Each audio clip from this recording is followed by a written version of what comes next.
Please can I welcome everyone to this meeting of the Business and Housing Policy Committee.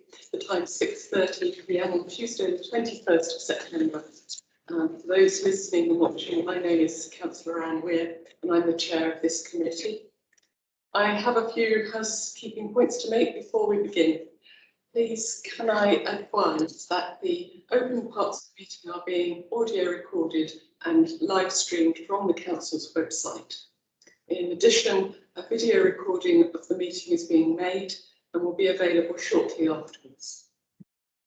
We have a mix of in-person and online participation today. So for those in the room, please can I ask you to speak clearly and remember to use your microphone. And can everyone ensure that their mobile phones and other electronic devices are on silent or switched off entirely? For those of us in the room, in the unlikely event that it's necessary to evacuate the building, the fire alarm will sound. We should follow any instruction given by staff or fire marshals who will be wearing high visibility jackets. All fire exits are marked by green exit signs. Please proceed quickly and calmly to the assembly point, which is in Abbey Gardens, and do not use the lift. So I'll turn now to the agenda. Do we have any apologies? Thank you, Chairman. Apologies for absence received from Councillor Crask, with Councillor Edwards deputising, and from Monica Gill from TACT. Thank you very much, and welcome to David and David from TACT, who I hope we'll be hearing from shortly. Do we have any disclosures of interest? Councillor Lundy. Thank you, Chair. Can I make the county council disclosure? Certainly. Thank you.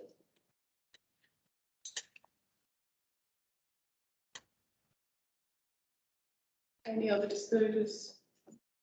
Okay, moving on to item 3, minutes of the previous meeting held on the 22nd of June 2021. Can I sign those as agreed? Agreed.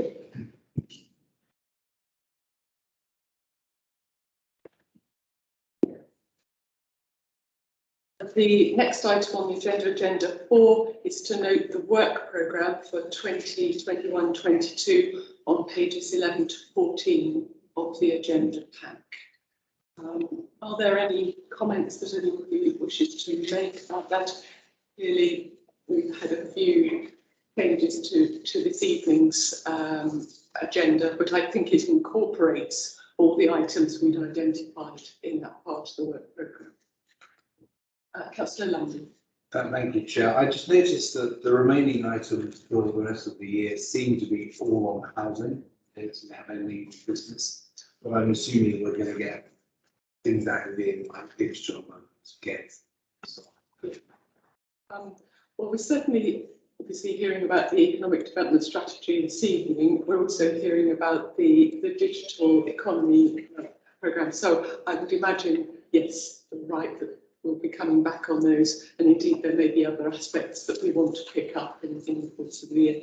So the next meeting is the 30th of November. We'll actively look at what's going on there. Thank you. Otherwise, that is noted.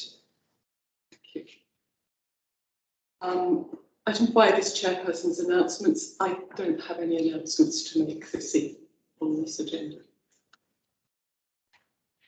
On to public participation then. So we have David Light and David Cho from TACT. Would you like to speak when we get to the papers?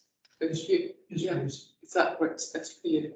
I also have Councillor Horrell, who's asked to speak on a number of items. Councillor Horrell, what I'm proposing to do is I'll take you sort of midway between the items in each section, if you don't mind. I think we've got a lot of business to get through, but if I can take you then, it seems like the appropriate time. You can comment both ways. Thank you, Chair. So moving on to item 7, the Next Generation Winchester project update.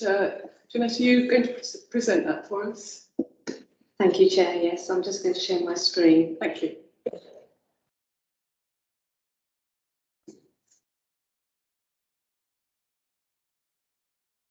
moment where there is a delay.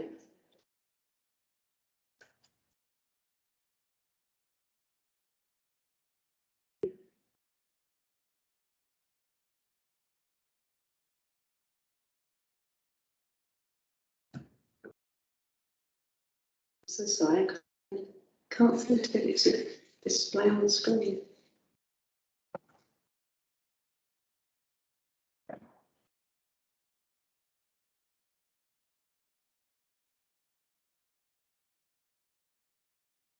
Just keeps coming into it.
So apologies, I don't seem to be able to get the presentation on the big screen, but hopefully people will have paper copies with them. So apologies for that. I'm actually going to just give you a brief overview of the headlines from the presentation, because you'll note that it was a very weighty document anyway, with quite a lot of detail in it, and the intention wasn't to go through it slide by slide at this committee, because obviously that would take quite a bit of time.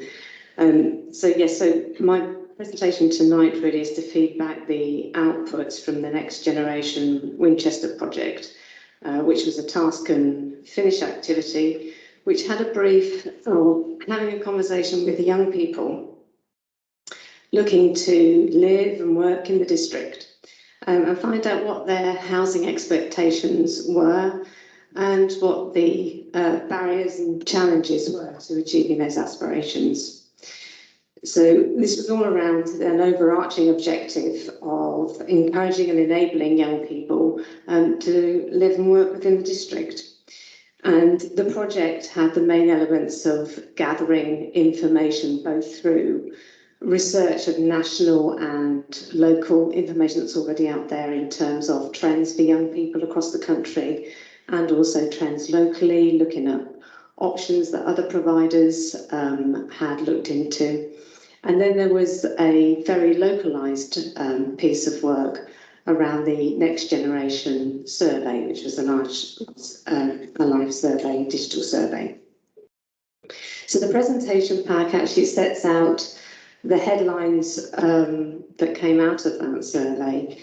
And I'm just going to talk about some of the key bits. There was a lot more information which we gathered as part of this project, which isn't within that presentation pack, as you can imagine, but there'd be too much really to send out. So what you have got there's more information, more layers of information below that, but you've got some of the headline details for this committee. So tonight, it's really about what the next stages are following on from that information gathering exercise. Now we've got an understanding of the expectations and the challenges, and also some of the options. So what we've learned is no big surprise. One of the main barriers to people is the cost of housing, and that's both in terms of renting and also buying their own property. But in addition to this, there were other elements of that. So for single households, obviously that's a barrier in itself in terms of having that household income to be able to buy and even rent. And also for some people who managed to get on that starter home, that home of independence, when their housing need changes, the barriers that they face moving on to the next stage of housing as well. What was some of the surprise that came out was the importance to young people in their housing choices of feeling safe. And that was something we started to look at in more detail, but that was, came back as quite a high significance to where people chose and wanted to live, their type of housing. And also what came out was the importance of good information, because from the feedback that we had, obviously there were some myths there about what people's housing options are, and even where to go for advice, and how much even our own housing advice service were approached when people were looking into their options to meet their housing need.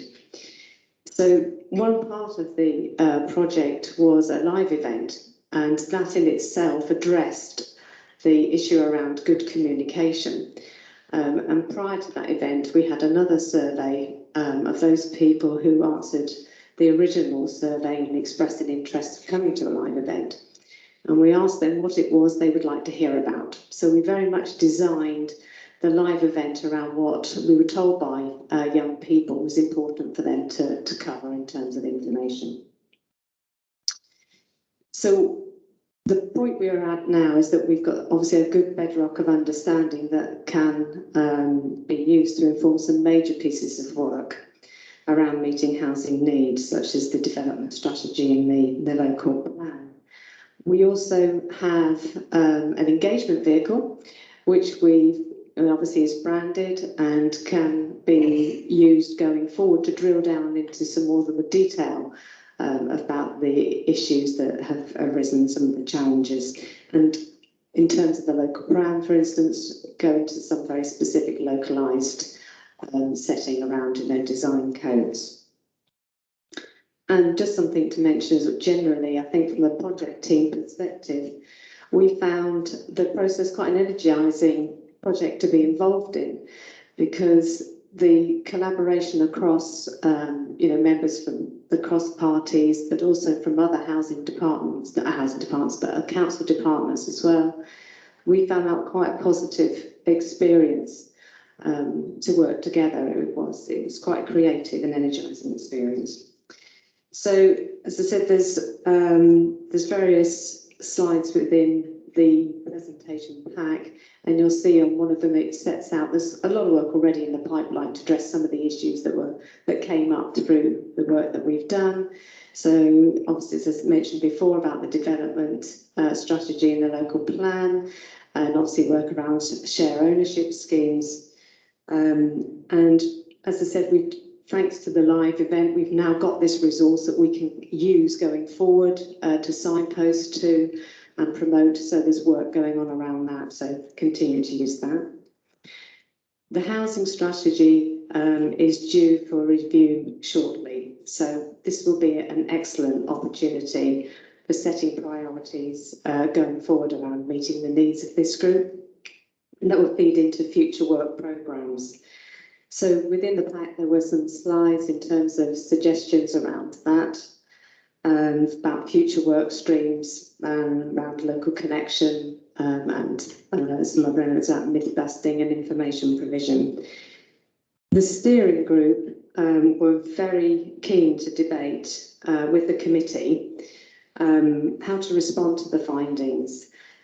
So really at this stage I was thinking of passing back to the chair and to the committee in terms to start that process off. And to debate what would be the next stages, and also to determine whether it was felt that at this stage a cabinet report was required. So thank you, Chair. Unless there's anything else specific, I thought I'd pass that back for debate. Thank you.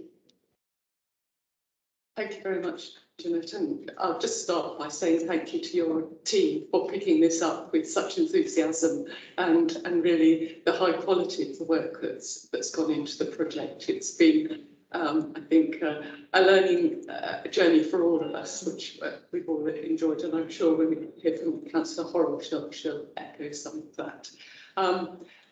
I suppose I'd like to kick off by sort of asking, and panel, is to how do we keep this alive? I think we've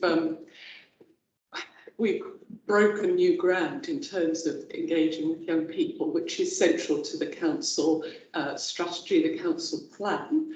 How do we build on this? Does it just stay with housing, or do we take this as a template for ongoing work with young people in other areas of council work? But anyway, I'd welcome questions for Jeanette, and we'll follow on with comments. Councillor Scott. Thank you, Jeanette. This is a very thorough piece of work. Thank you very much on behalf of the members. It's obviously too thorough to go into details, so I'm going to skim, otherwise Councillor Scott will get bogged down here with everyone else. You've just mentioned on page 17 attractive branding to engage youngsters. Perhaps you can explain a little bit more on that. That's my first point. On 21, page 21, you're saying managing young people's expectations. And if there's one thing probably from a town ward member, I get bombarded over my 10 years as a councillor about young people in flats that can't get out, and they're locked in arrears, and they've got a few children by now and different partners, or maybe the same partner, but that scenario is just ingrained on an awful lot of our flat blocks in Stanmore. So it'd be interesting to know, not all the answers tonight on your head, Jeanette, but going forward, how the project team and other departments will manage the young people's expectation with that crucial thing that members always get. And the other thing, there's a sort of small reference to students, but students across the town wards has a great deal of impact in a good way, because we've got a university in the city, but impact in sometimes a negative way, because they're in some of our old family housing. And so it's limited what we've got with the old 3-bedroom houses and something like that. So moving forward, because students come into this age bracket, how do we fit the whole scenario of students in our city? And especially if students want to stay in the city after they've qualified, how do they come into this scenario? And because obviously, as you mentioned, the city is not an affordable city to live in. But if we don't want to lose our brilliant students, how do we make sure we incorporate them in our discussions as well, as our normal young people who obviously don't go down that education route? Thanks, Jeanette. Thank you.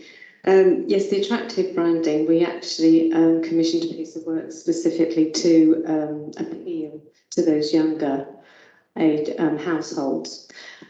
So that, I think, is within your pack on one of the slides. You can see the branding's included. I don't know if you can find it. I think it's near the live event. But so that, the whole point of that, we and the steering group worked together with us on that. And the steering group also included, and the project team included, younger people who know how to, not people like myself, younger households who know how they want to, what would attract them, what would make them respond, what would make them pick up and read and follow that through. So having done that piece of work and researched that piece of work and refined that branding, obviously we want to continue to use that. In terms of managing expectations, that's a really good point that we discussed throughout and was a concern, because with costs becoming one of the most fundamental issues, and we know that isn't an easy one to tackle. And I felt that one of the benefits of the live event was the detail that we went through in terms of the financial side of things. You know, in terms of your managing expectations, this is what you can do to help.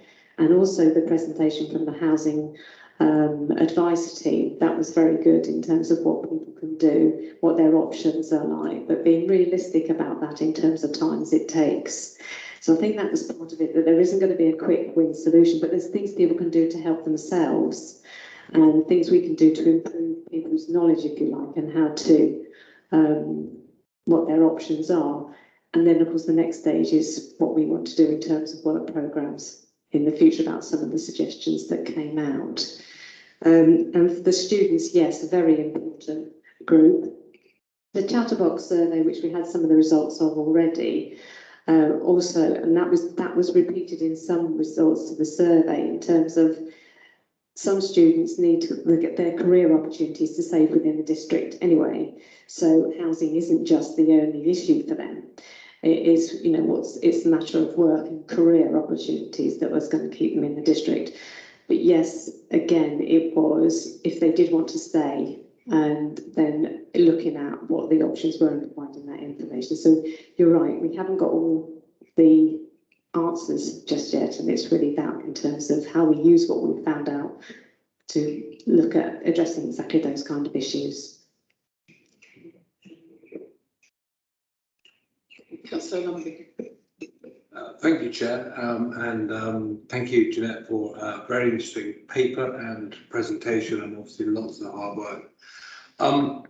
A few questions. Can I understand how many people actually across the district took part in the survey? And I know I should be able to work it out from the answer because there are percentages of postcodes, but how many of those respondents were from rural areas? How many were from urban areas? And was there a difference in terms of the responses and aspirations to desires there? Because I think rural housing issues are quite different in many ways to urban ones, as Councillor Scott just mentioned. I saw that access to transport, for example, is a critical rural issue. I think we all know that one. And it was referred to in there, but it didn't come out very well, which suggested maybe it was more of an urban response. Secondly, can I ask about, and it may be the other side of the same coin, this is, in terms of how I read it, very focused on housing. And one of the issues that particularly interests and concerns me is why so many or so few of our young people stay in the area and why they leave. And I appreciate we've been answering here what are the things they might want to stay in terms of housing and other entertainment as well. Please can we not have nightclubs in villages? Thank you. But what are the things that are making them leave, and do we have a good understanding of that? Let's say maybe the other side of the same coin, but I'd just be interested to hear about that. And then just finally, in terms of on housing, the split between rent and ownership. Younger people tend to rent more for obvious reasons.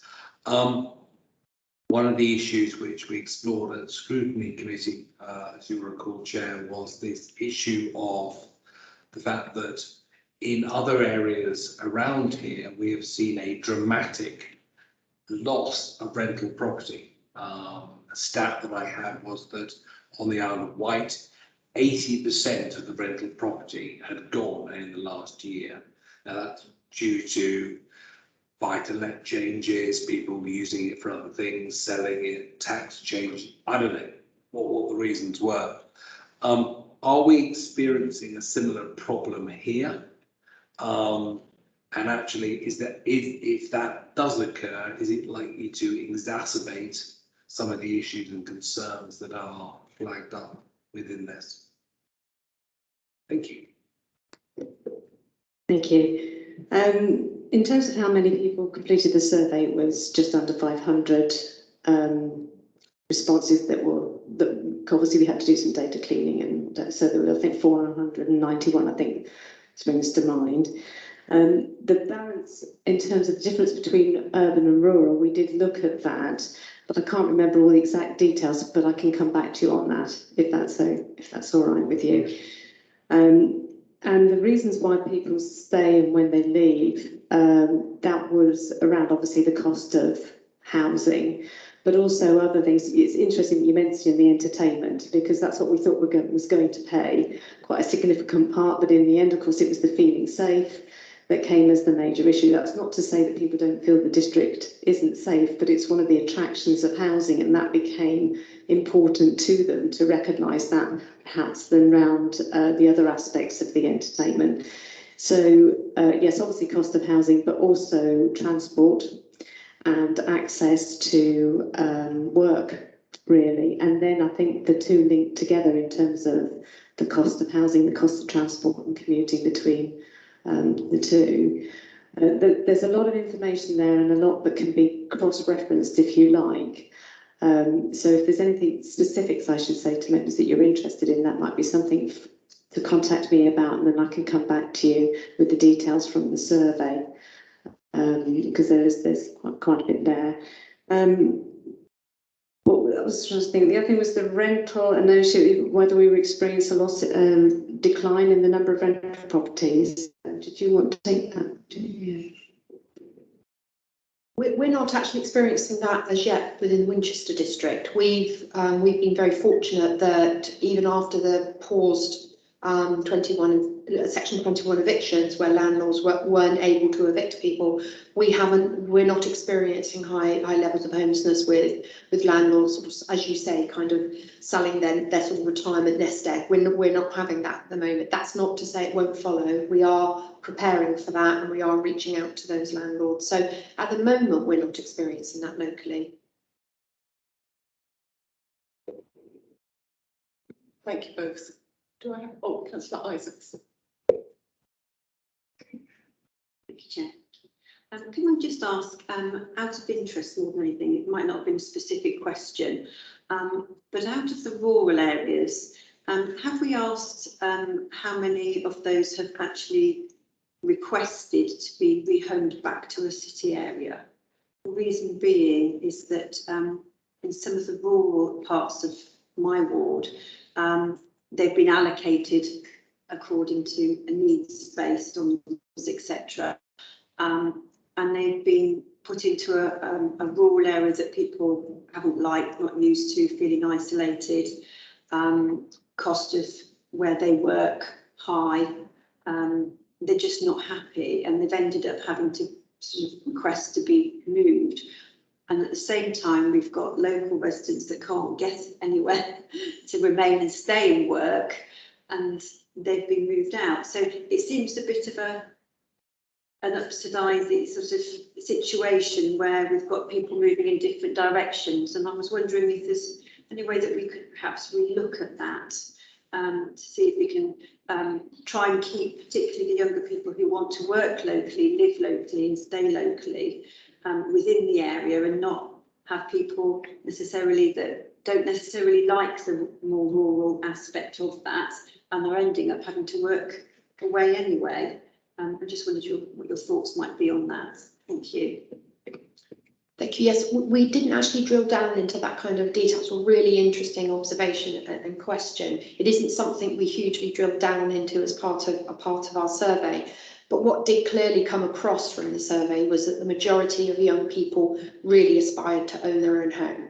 And there was quite a low level of interest in privately renting or renting. So I can imagine that would be an issue where perhaps if you were in a rural area, then trying to afford a property and to stay in your hometown, it is very, very difficult for Winchester, young people in Winchester, and we do understand that, but we haven't drilled down into that detail. But it's certainly something we could ask a question of in another survey, wouldn't be? Yeah, really interesting. Thank you. Councillor Edwards. Thank you, Chair. This is a really rich and creative report. Thank you very much. And it's obviously grounded in the research that you've done in and across Winchester.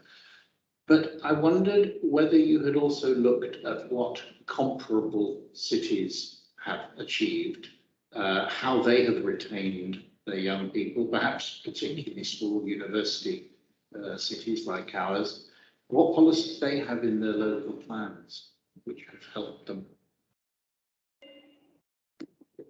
Thank you. Yes, that's an excellent question. We have researched what's available online, shall we say. So we haven't made any direct contact. So there was some detailed research in terms of approaches that other providers in other areas were looking at. I think we looked at one of the London boroughs, didn't we, as a comparable expensive borough as well. So what came out of that were lots of thoughts of what we could possibly do, if you like, in terms of schemes. In terms of what was successful, I can't recall anything that came out and said, oh, you know, this is definitely one to follow and go forward with. But yes, we looked at what we could through online. I mean, the next possible approach would obviously to drill down and maybe make that kind of contact and see everybody's got that information for a future work programme, if that would be useful to find out if other university areas have been successful in that. But yes, not at this stage, but we have looked at lots of the other options that are available for consideration. We did actually, as part of a new homes piece of work, and also as a bit of a pre-trial to what we were doing, we did actually ask all our youngsters at work as well, you know, what is it that would keep you in Winchester, and what is it that you would need to be able to keep you in Winchester? And I think, as Jeanette mentioned earlier, for students, it isn't simply just having a home in the city. It is about some form of nightlife, some kind of retail, some entertainment, and it's also clearly about employment opportunities. So, you know, I think we can play our part, and shared ownership was something that we've massively promoted through it. We had some financial advisors there because we wanted to do some myth busting around shared ownership, you know, good quality, and it is an option, because obviously there's been some negativity around that in the press. So there certainly is an interest to remain and I think it's a great tool for us to promote shared ownership. But there were many other factors, I think, in this piece of work that's a little bit out of housing's control, but was about a general feel of Winchester as well. Councillor Radcliffe. Thank you, Chair. Just to add my thanks to my colleagues' thanks to your team. Really, really impressive piece of work that gets beneath the surface of the issue. I mean, some of the findings are stating the obvious. We know which is most expensive, and we know that that's a barrier for young people, but it does get us beneath the skin of the problem, and I think it's a really useful piece of research. I guess two very brief points. One is this: in the past month, we've had this piece of work. We've also had the confirmation in the press that Winchester is now the least affordable place in the entire country in which to buy a home. Now we have this piece of research confirming again that the price of housing is a major deterrent for young people staying in the district, and trying to retain our young people is a key objective of this council.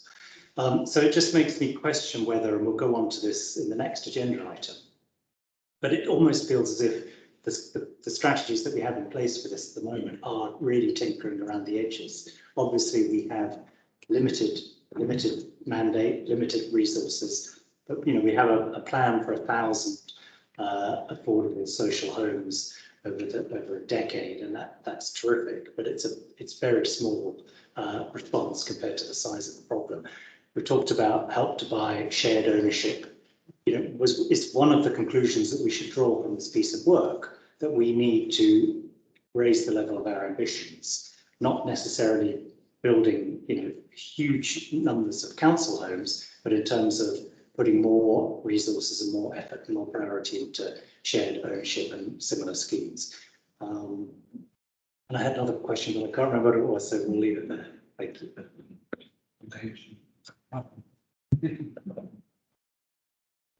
Thank you. Yes, no, thank you for those comments. They're appreciated. Yes, you're right in terms of where it is really where we go forward from here, and where we want to focus resources on that's going to obviously yield the highest benefits, really. And I think that's why it's quite a timely piece of work, because we are about to go into that housing strategy review, and obviously this will be some of the data that informs those priorities. But I think it's part of that discussion, isn't it, in terms of what are going to be the direction we go, what is the next stage, what's the best place, what's the best use of those resources going forward, where do we focus that work, so as you say, so that because we've got that bigger picture, then it is a big issue to solve. And I know there were some of the suggestions within the presentation about the local connection, wasn't it? So just maybe increasing the flexibility, but again, that might be something that's a smaller issue, and it might be something much bigger project perhaps to look at in terms of solutions. Thank you. before we move on, Mr. Light or Mr. Do you have any thoughts on this before we go into debate, please? It's very interesting, but we all ask the question, what is the answer? And I think there's many answers, but nothing that sticks out ahead of others. But the fact that all this work has been done, surely there is more information which is going to help all the departments with their work.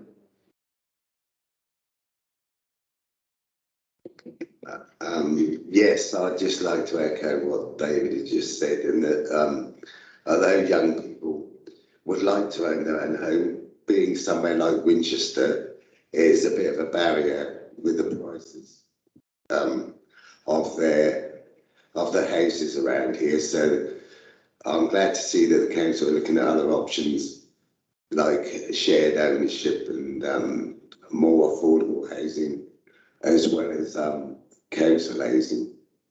Thanks. Thank you both. Do you have any debate on this issue? Councillor Scott. Thank you, Chair. Sorry, excuse me, Chair. Councillor Horrell wishes to speak on this. So Councillor Hall's going to come in between the two papers. Oh, all right. Okay, thank you. And Councillor Scott. Thank you, Chair. Next generation for the City Council to focus on is only a good thing, in my opinion. And page 38 is a sort of nutshell of actually what would you want if you were to live in an area. You would want, it says it here, doesn't it? Good retail, good medical places to worship, good public transport, good access to schools and whatever. And what that tells and reminds us as a city council is we don't do this alone. We do this with other service providers and other agencies, and we sort of try and build that lovely housing unit for those individuals, those family units. But we can't do everything for those individuals. We can maybe get them on their allocations list, and we can provide housing support, income support, etc., etc. But these other factors that were mentioned in reference on page 38 has to also come into play as well. And our dialogue with other providers out in the city, out in the rural areas, to provide the medical aspects to it. Sometimes I'm fascinated that you've got a place of worship, because sometimes we don't actually touch on the spirituality of communities and having that as a well-being for individuals. So I'm really pleased that's put in as well. But obviously moving forward, especially with the housing strategy, we need to sort of crack the nut on the local letters policies to make sure that local people do have access for whatever new homes comes forward in whatever areas are being built. And we need to sort of make sure that the good old-fashioned, you're going to love me for this, Ginny, area housing officers are reconsidered for bigger patches in our district, so that these young people know who to go to, and so a relationship built up between the young people and their housing officer. And you can't put good money on that. If you've got a good housing officer looking after that area, young people know they're being looked after. So when they're fearful about maybe drug use or whatever, the situation that's making them nervous, they've got a housing officer that they know they can turn to. They didn't used to have it in the good old days. We need to bring those good old days back. And if it's the resources, we need to raise that with the cabinet and say, resources, cabinet members, let's get the resources pertinent to the housing department. So we're playing our part as the other aspects of 38 plays their part as well, to look after our individuals and families when they want to live in our district. Thank you.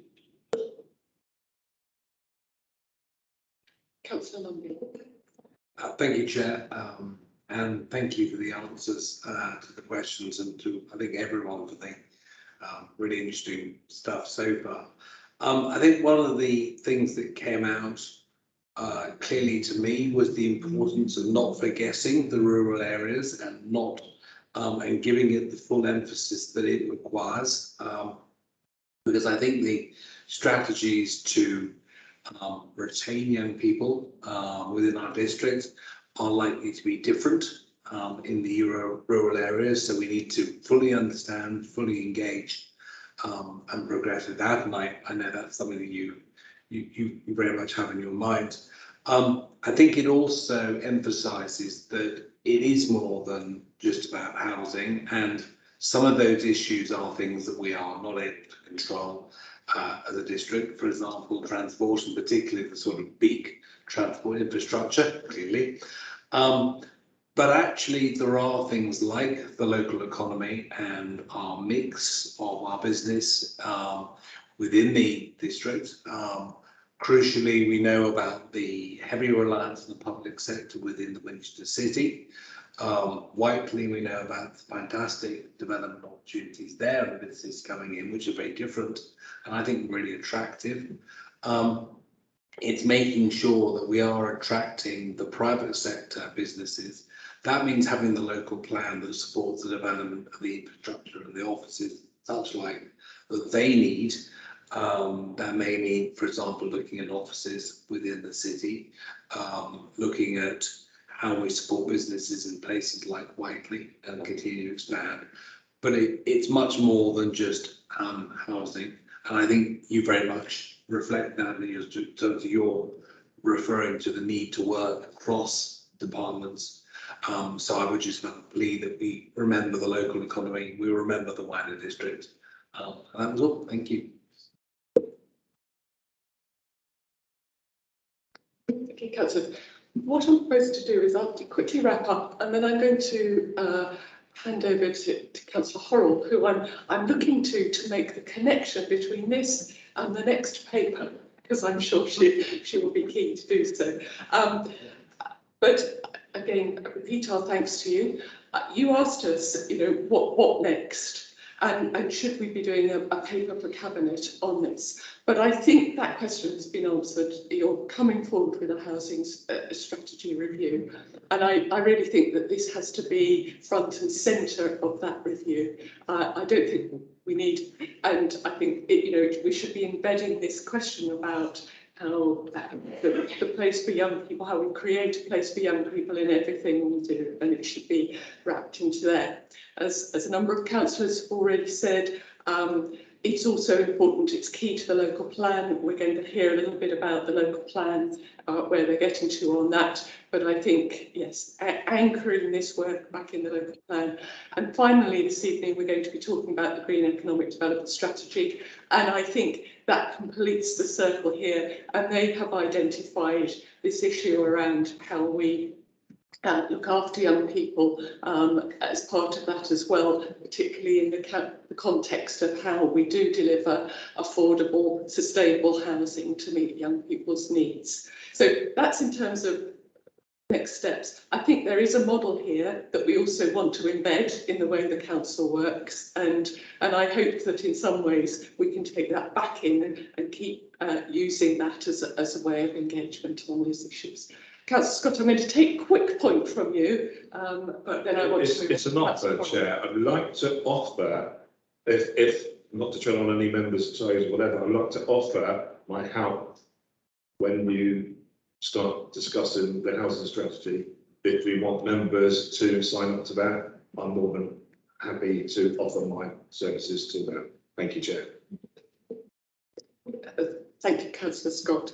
But I think the final thing is to say, yes, I think we're behind raising our ambition. I think housing is really one of the sort of signature areas for Winchester City Council. And I think we've started to open up the possibilities of what we might hope to see. And again, I think our next paper is going to start looking at some of the mechanisms that we might develop to address that. So without more ado, I'll close down my remarks and I will ask Councillor Horrell to speak both to this paper and to the next paper, please. And you've got 5 minutes. Thank you.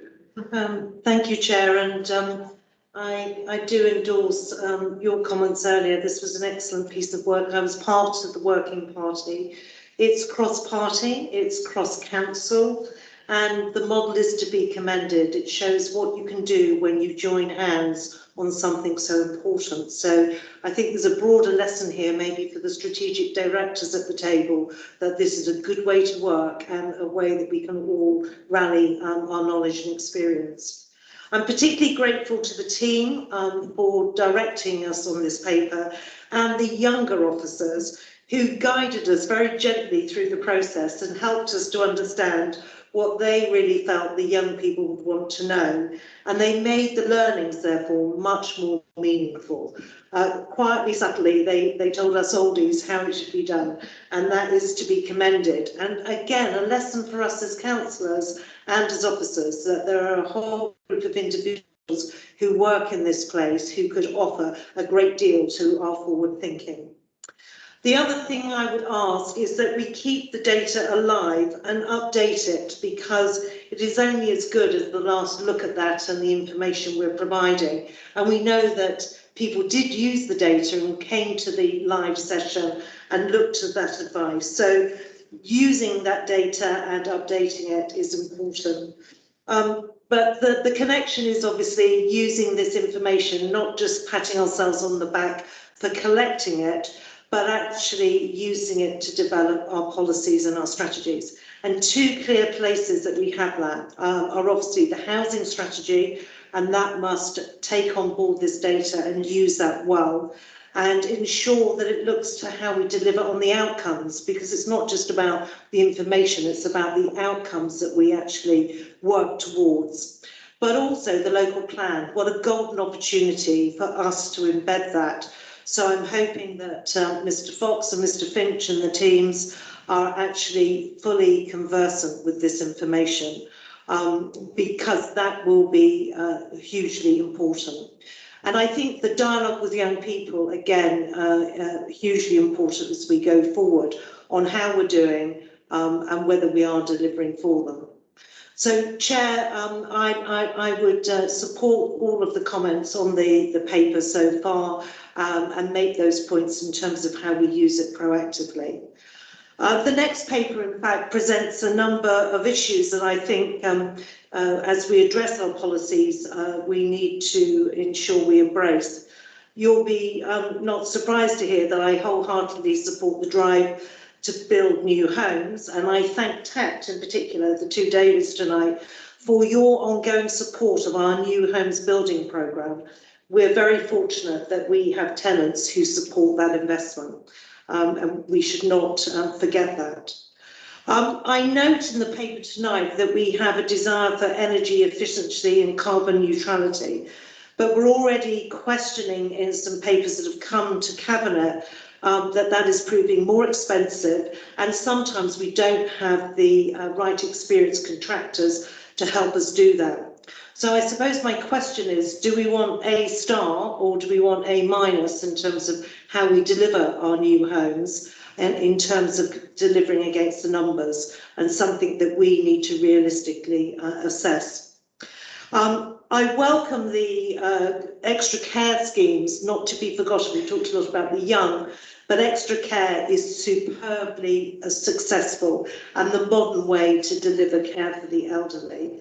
I welcome Kings Barton and the Knoll schemes, but what next? I'm sorry, Andy, it's not done yet. Where are we going after that? And a rent review task force I wholeheartedly support. The social rents at Stanmore have been hugely successful, and I'm not sure we should just assume a 70% affordable rent strategy on our new properties. Let's review it, let's assess it across the council and work out how to do it.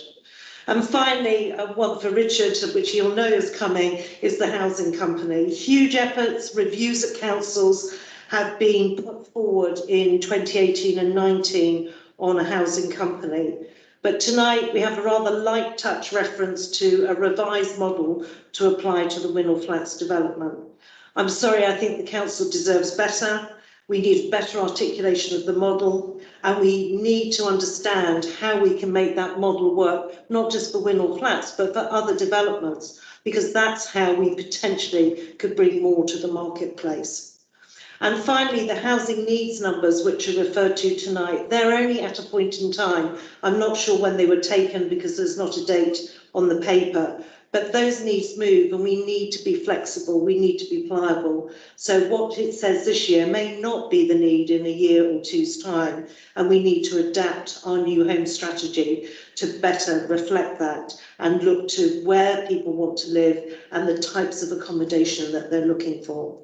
But Chair, I welcome the next paper. I've got in my points, hopefully, which are helpful to the officers in the room. And I think it's a great opportunity for us all to work together to mould a very important part of the work that this council delivers. Thank you, Chair, for allowing me to speak. Thank you, Councillor Horrell. And I'm sure officers have noted those points. I'm going to ask Mr. Botham now to introduce the next paper. Thank you. Thank you, Chair. Yeah, I'll introduce the paper, but I'm very fortunate to have Andy Palmer here to pick up the points of detail, and also Gillian Knight on questions around housing needs as well. So very much a team effort here.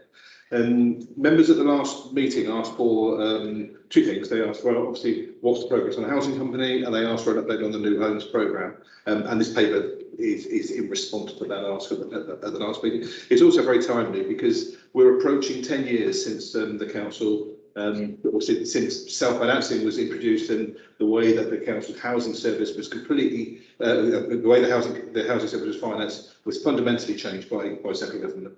And that allowed us to establish a new homes programme, establish a new homes team, and set ambitions to start a build programme, which we hadn't been doing for about 30 years prior to that.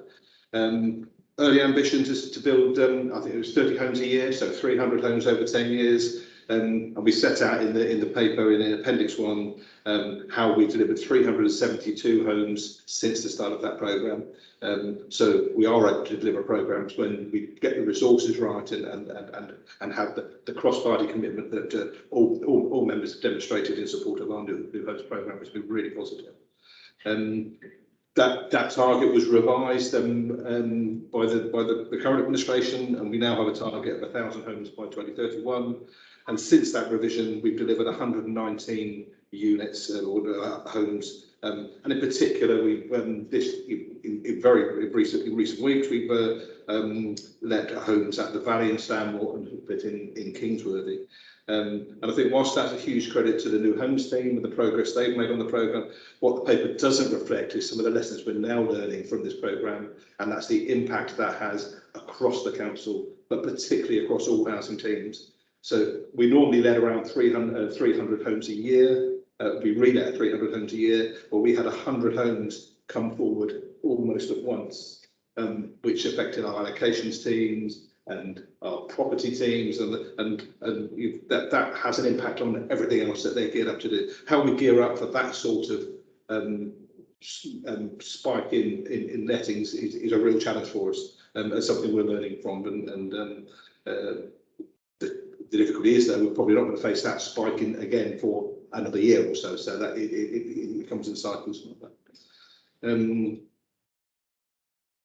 Section 4 highlights the work in progress. So we've got 166 homes currently being worked on in detail. So we set out where each of those schemes are, and that follows on with some potential larger schemes that Councillor Horrell referred to that will then follow on from there and bring potentially some further big numbers to the programme. So we've got a short-term programme we're working on at the moment, and then some medium-term opportunities that, as Councillor Horrell highlighted, we need to add to that. We've included provision in the housing review account to buy some land, because the land is one of the key factors for our ability to bring forward that 1,000 home programme. We sorted the money out. The money is in the business plan, £254 million, wholly financed, and a sustainable business plan, so we can deliver from that point of view, but we can't deliver without the land, and so that's obviously the key factor.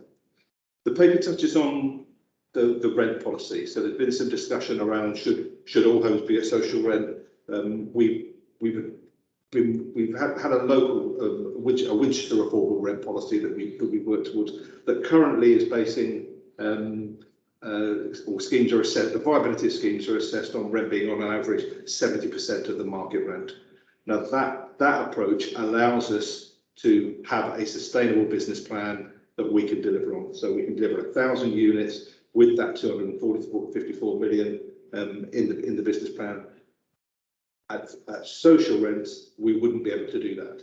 So if we were to change the policy, that's a fundamental challenge to the council. Where we've been able to deliver that on a recent scheme is through Homes England grants. So Homes England want to see a proportion of social rents, and so they've provided some significant grant, I think £6 million of grant, to make the Valley a social rented scheme. So that's an option that we've got. But I would, the paper asked the members' views on rents and a review of our rent policy. Moving away from that 70% rent policy is a big deal for the council. I think it would significantly impact on that programme that we have currently approved. But that is something that I think we welcome sort of member support in it, but that's so happy to take questions on that. Housing need is summarised in the paper. It's very difficult. You can look at housing need in so many different ways. So we haven't analysed by age in the paper. We've given a summary by village and by area, and then by priority band type as well. So that's two areas, but there's a number of ways we can analyse that. Typically, I'd say with everything we've built through the New Homes programme, there's been demand for. New homes are really popular. At the moment, we're experiencing some low demand for some of our two-bedroom flats. Two-bedroom new build flats, really high demand. Demand hasn't been critical to the programme. As the programme gets bigger, it will be, almost certainly. So that's something we need to consider. So what we've tended to build, Andrew may correct me on this, but we've tended to build to what the land available has been able to support. So if some sites are better sites for family housing, some sites are better for smaller units, and that's tended to be the driver for the schemes to date. But that's something we can look at, focus on. The second part of the paper then talks about the work that's gone in for towards a housing company. So we developed our thinking around the need for a housing company along with many other local authorities. Some in sort of 2015-16 when there was a limit to what we could deliver through the housing revenue account. Government changed the rules in 2018, lifted what there was a cap on borrowing. They lifted that cap on borrowing for housing. So we've been able to develop that programme now that is able to deliver against that 1,000 homes target. I think there is a real challenge, and what we're finding is the more work we do on the detail of developing outside of the HRA, the more challenging it gets toward making something viable. So our schemes are expensive schemes, and I think the point Councillor Laura made around, net carbon neutral is expensive at the moment, and I think the market will change, but at the moment it's more expensive than some of what the market is delivering in general terms.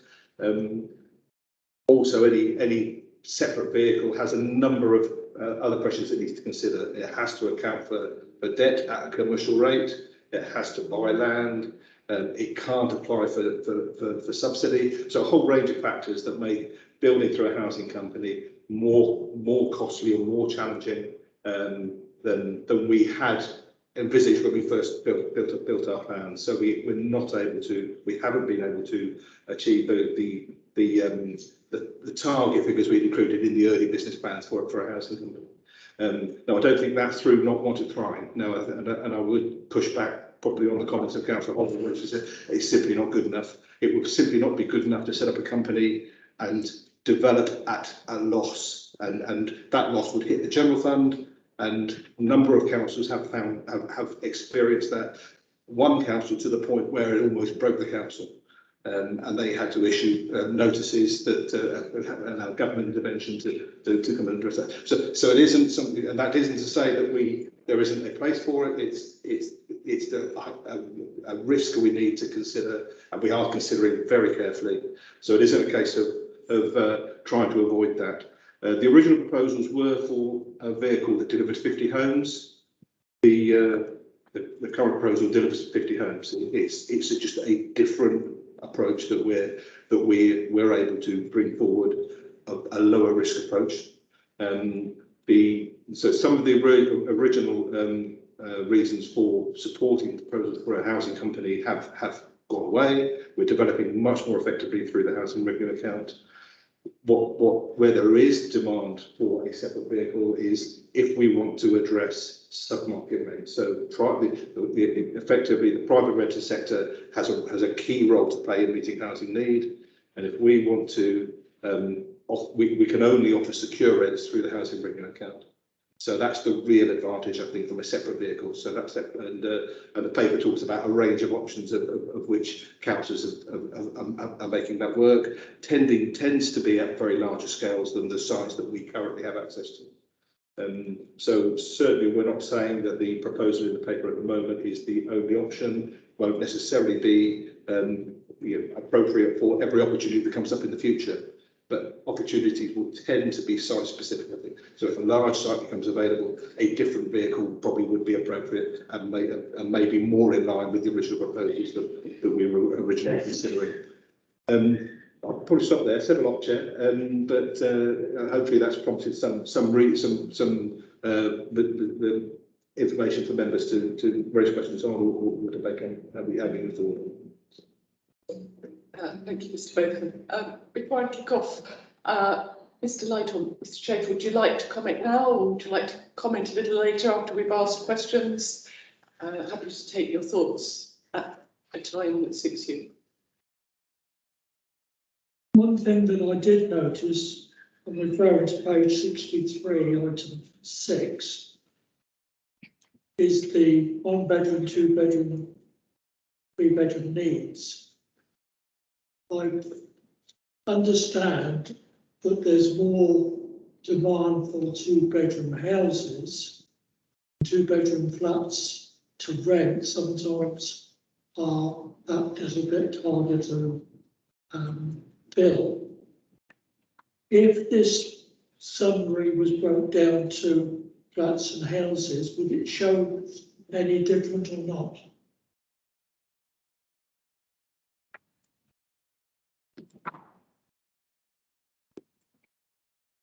Yeah, that's something we could certainly dive a bit deeper into. But the main issue, the main demand on the housing register, and as Councillor Horrell mentioned in her summary, that data is very changeable on the housing register when we're trying to forecast and inform demand. But on the whole, we do know the housing register is likely to go up rather than down. But we are now trying to be a bit smarter, and we're trying to look at historic data. And that change hasn't really changed. And actually the demand is really for 1 bed accommodation. And that is simply because it's not very attainable, as we've talked in past in the previous paper around the need that need isn't met in the private sector. So at the moment, if you're wanting to bid on a 2-bed property, because we've really addressed that need through the New Homes programme quite dramatically, you're now probably only going to have about a 6 months wait to get a 2-bed property. And as Richard alluded to in his piece, that people are tending to hang on for those new homes because they're super duper.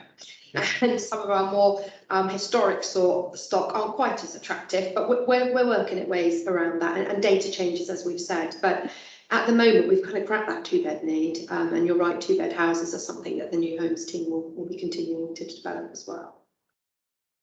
I think the biggest comment we get is, oh, well, why did they build those there?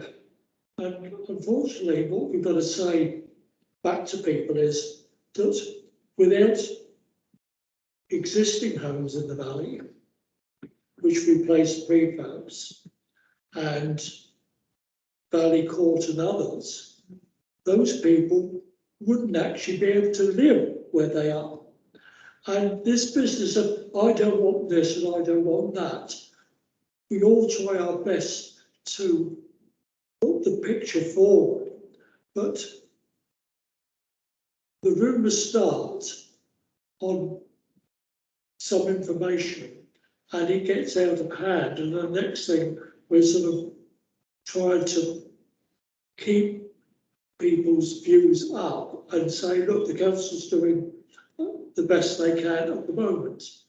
But it's very difficult with some people who sort of are very blinkered. Thank you, Chair. Hello. The latest information that TACT had was that people are not taking up 2-bedroom flats at the moment because they're waiting for 2-bedroom houses, all the newer type of housing that are coming in. Thanks. Thank you both. Sorry, Julie, did you? I was just going to say, yeah, that's really a kind of a victim of our own successes in a way. But we'll bring that back round, David. Thank you both.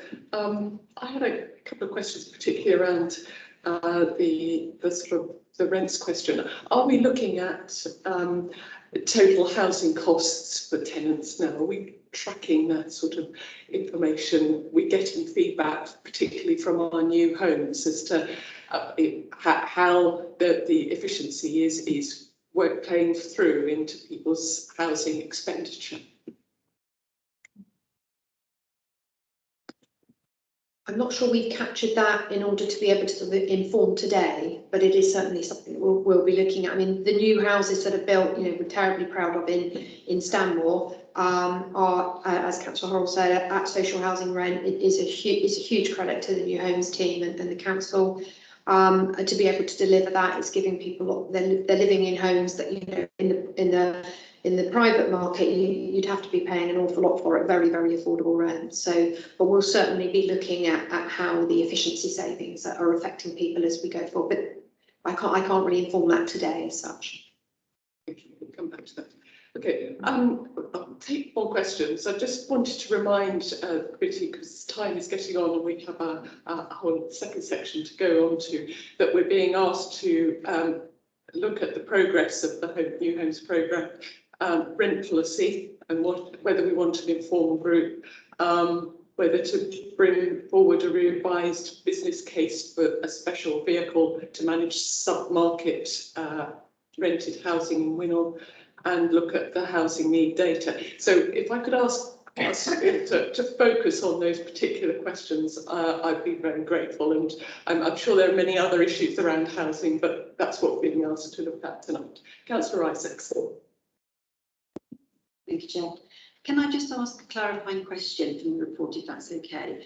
Have I understood this correctly, that in relation to the new homes over a 10-year period, in my ward, for instance, which is obviously more rural, we have 13 new homes in 10 years. And you've got over 200 on the waiting list for houses. How is this being managed moving forward? I mean, obviously we've got new developments and things, but there doesn't seem to be any sort of what plans have you got in place, sort of, other than just looking at new developments and things that are coming forward? Are you looking at how you run existing units that aren't being utilised as much at all? For instance, are you changing anything about how you do that? Because it doesn't seem very much, sort of 13 homes in 10 years across the area. It's quite a large area. Chair, and if I may want to come in with detail on the emerging plans, but the programme today has focused on opportunities. So where we're able to control land, where we've been able to bring forward sites, and it tended to be on land that we own up until now. We do have an asset management strategy where we focus on how can we make better use of the stock that we have, and there is some communal housing in your area that is part of with our sites. Can we change the use of it? Can we make better use of it? It wouldn't really increase the numbers very much. It might make it more accessible to more people rather than just older people, for example. So we have changed some of the classifications of some of our specialist housing. So that's one way we can do it. The programme itself isn't about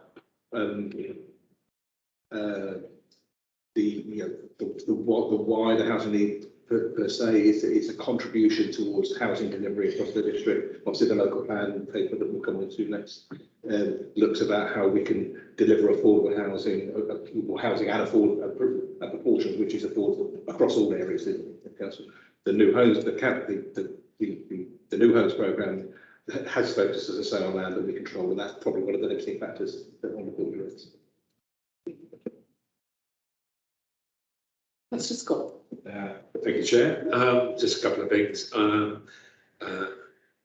valley is absolutely spectacular, as Julie said. I just wondered if we're well up on resources at this moment in time, because Mr. Palmer must be going great over there, because he's had 110 things to do. And so I'm chipping on behalf of Mr. Palmer to say, is he okay and is his team okay? Because he must be having nightmares at the moment with all the things he has to do. So that's my first point. Are we resourcing him and his team well? The other thing is, I was going to ask, it may be too early to ask, but maybe throw it out there for another day. Do we think the share ownership element of the tenure is going to work? Because this is our new hit on the block that we're trying, but maybe it's too early to answer that, but I'll just throw it in there in the mix. And there's one sort of negative I want to say, because I'm looking at page 69, and there's a typo. Ellie Corn spelled wrong, so it comes out it'll be spelled right correctly. But I noticed that out of the 13 conversions, 5 were from Stanmore, and I wonder if we're ever going to live to regret the small wins of taking away the common rooms and the library branch as a sort of really sort of a drop in the ocean to really what we want to do in building houses across the district. I wonder if we will, because COVID's learnt us an awful lot of people in isolation, and for their well-being they need to gather. There's no gathering spots in Stanmore now other than half the common room in the valley there, because all those spaces have been put into one unit. I wonder as a council if we're going to ever learn to regret that decision moving forward. Thank you. Chair, I'll answer the first point because I know exactly what Andrew was saying, as I was saying his position. We are currently in the process of looking at resourcing a new homes team for that next phase of the programme. So Andrew's team done a brilliant job on delivering the programme as it stands. But probably haven't got the resources to deliver that next phase of the programme, but we're committed to delivering that. So we don't have the answer today, but Andrew, Jeff Cole and myself are working on what that will look like, what skills are required for that team, and making sure that it can deliver. It's pointless having a programme we can't deliver. So it's really important to do that. Interested in your point on shared ownership. That's one point I didn't make a reference to in the paper that links to the previous paper. It is very much seen as part of the solution for some of the issues that we talked about on the previous paper. Our partners, our registered providers see it as a very big part of the programme, and government see it as a very big part of the programme. So modern shared ownership is seen as a very positive tool together. We've got small numbers at the moment, but there is chance to grow that. But it'd be welcome if Mr. Palmer's got anything to add around the shared ownership. Yes, thank you, Chair. The shared ownership question is very interesting because I asked our shared ownership manager today about what sort of numbers are we seeing of people coming forward for schemes like the Valley, like Hookpit, and it's still not common knowledge that shared ownership tenure exists. I don't think it's something that is particularly we can do a lot about. It's going to have to be more nationally accepted for us to see the numbers of people. So I've asked for some research really on what's the most effective way of advertising shared ownership properties. So we've been using Help to Buy South, but we started to use Rightmove. But when we advertise it on Rightmove, we're getting a lot more inquiries, but people don't understand the product. And I think that's a real, something that it's not just for us to address, but nationally, the government are going to need to do a lot more about promoting shared ownership and benefits it has for how people access the housing market. So even though it's been in existence probably 40 years now, it's not a well understood product. And I think that's the challenge for us and other providers to really address in future. But when people do see the units, especially the ones at Stanmore, reservations are really high. So it's getting that message across, getting the footfall, as any estate agent would say, it's about getting as many people through the door to see the homes as possible. And when they do see it, they're really impressed. So I think that's our big challenge in some respects, is marketing, marketing that product. And the negative question. Sorry, yeah, no, I wasn't trying to avoid that. You'll see from the numbers, it's a really marginal part of the programme. It was part of that. It was a response to the previous question, the also related question, where we have looked at some of our historic specialist housing that didn't meet the needs of the residents in the way that modern specialist housing such as Sheffield Lodge does. So it was amended to to general needs communal housing, and general needs communal housing doesn't typically have common room provision. So it's either common rooms that weren't being used or were no longer used in the way that they were previously used. I take your point that by the nature of what was available, there was a number in the Stanmore area, but they were only up there. We haven't removed communal facilities from specialist housing, and that's the important point to make.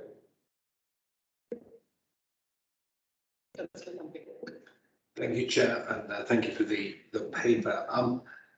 It's slightly picking up on Councillor Isaac's point and sort of developing it on and some related questions. Firstly, I understand what you say, which is about the New Homes programme is largely opportunistic, but I do worry that the consequence of this is that we are really not doing enough for the rural areas, and we're doing too much in the wrong places. And when I look at the list of housing needs, I'd say a lot of rural villages, Osbury jumps out because it's one of the ones in my ward where there's big demand. You actually look at someone like Whiteley, where there is only a demand of 15 as opposed to 13 at Osbury, and yet we see that we are buying 50, 60 houses or something. We learned about earlier on 60, in fact, 58 houses in Whiteley. So we're doing a lot in an area where there isn't demand, and we seem to be ignoring the areas where there is demand. And I wonder whether there's a concern about that and the way we can address rural areas better. And as a sort of supplementary, and you talked about the asset management team really looking at what we've got. What about what we see in a lot of areas, the garages which are increasingly not in demand, increasingly becoming run down. I think actually in the cases they're actually too thin for modern cars, and they can't be fit in, which is extraordinary, but quite interesting. Can we be looking at that in terms of repurposing those garages and using those for bringing forward housing on, possibly using modular forms of construction, which have been looked at elsewhere and I think successfully done. As a related point, we're being asked whether we should be looking at sub-market rental vehicles as a way to assist. I personally support investigating that, and if it's to be done through the housing company, I think that's worth exploring. So I would welcome that.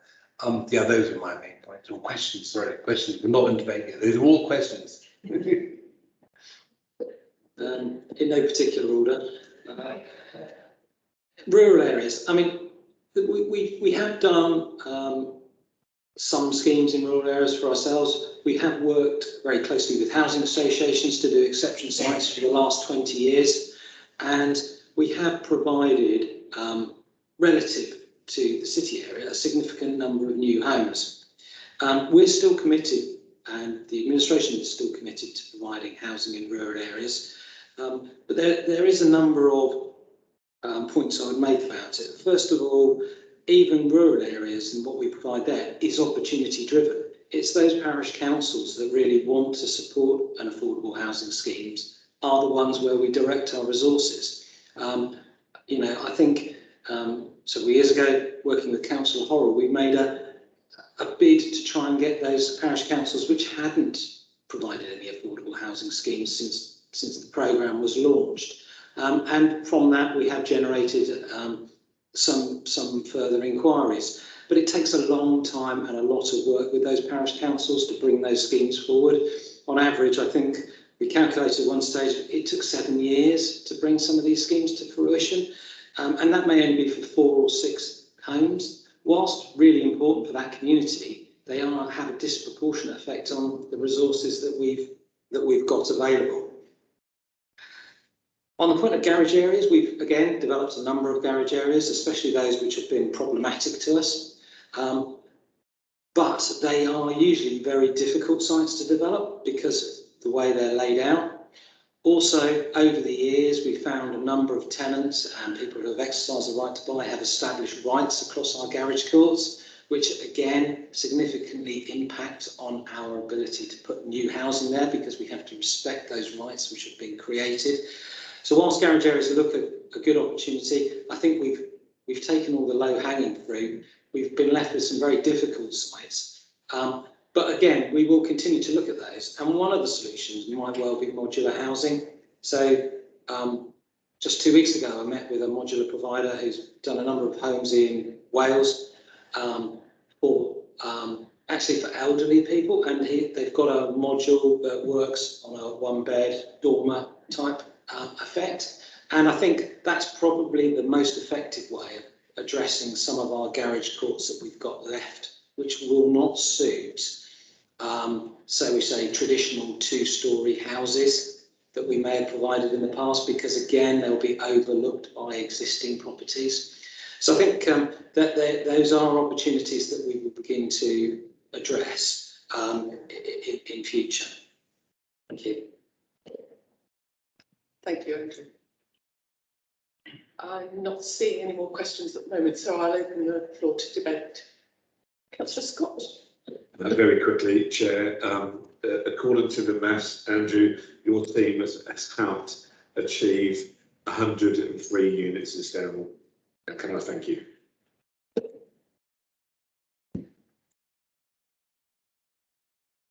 I'm not seeing a lot of hands here. I'm hoping that we've. Oh, sorry, Councillor Lumbia. Sorry, very, very quickly, and because I think I did my debate already, but can I just plead that I know things are difficult, but that doesn't mean we shouldn't do it.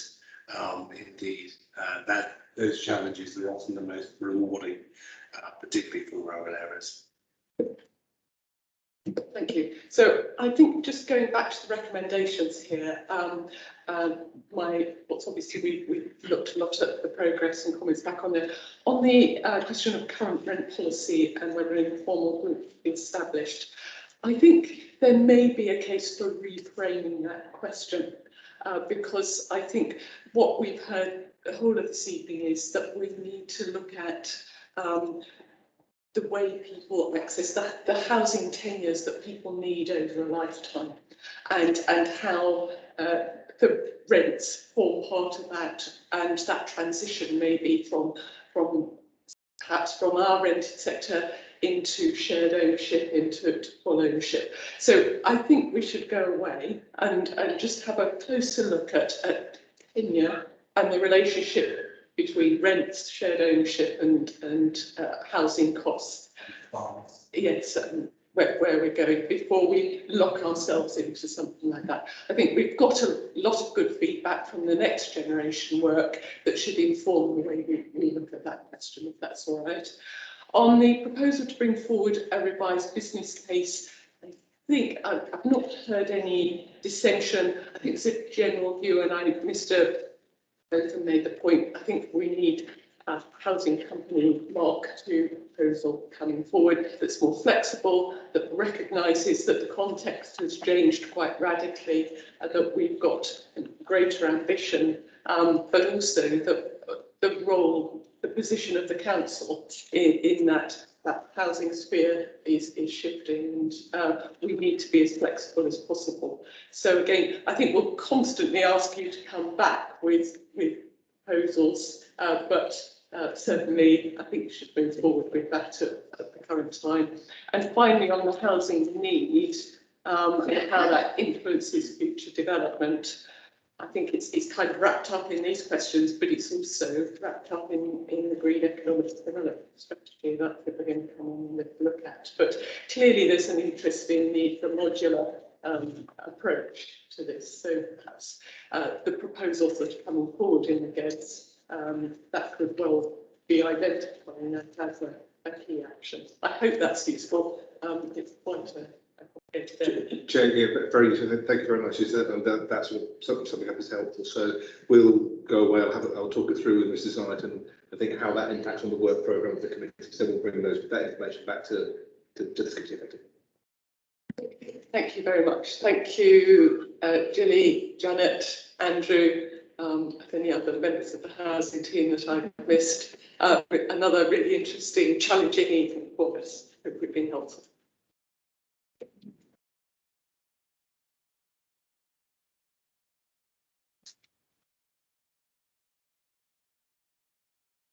So the next item on the agenda this evening, while I shuffle my papers around, is a verbal update from Mr. Fox on the local plan. I've really asked Mr. Fox to just give us this update because I think it's important context and it kind of links the housing discussion to the Green Economic Development Strategy discussion. So Adrian, please fire away, and if you can manage to get your slides up on the screen, that would be great as well. Good evening, everybody. Good evening, Chair, members and officers. My name is Adrian Fox, the Strategic Planning Manager, and as Councillor Weir said, I'm just going to give you an overview of where we are with the analysis of representations on the strategic issues and priorities consultation that closed in April. The presentation does come with a slight health warning that we're still working our way through this particular topic's kind of comments. The good news is we received a lot of feedback from the strategic issues and options priorities consultation. This topic in itself generated 117 pages of comments. So we're still working our way through everybody's comments. So like I say, there is a slight health warning that we're still only halfway through it. So if I can screen share the presentation. Can you perhaps let me know? Can you see that? We can. Yes. Thank you. I'll go to this slide.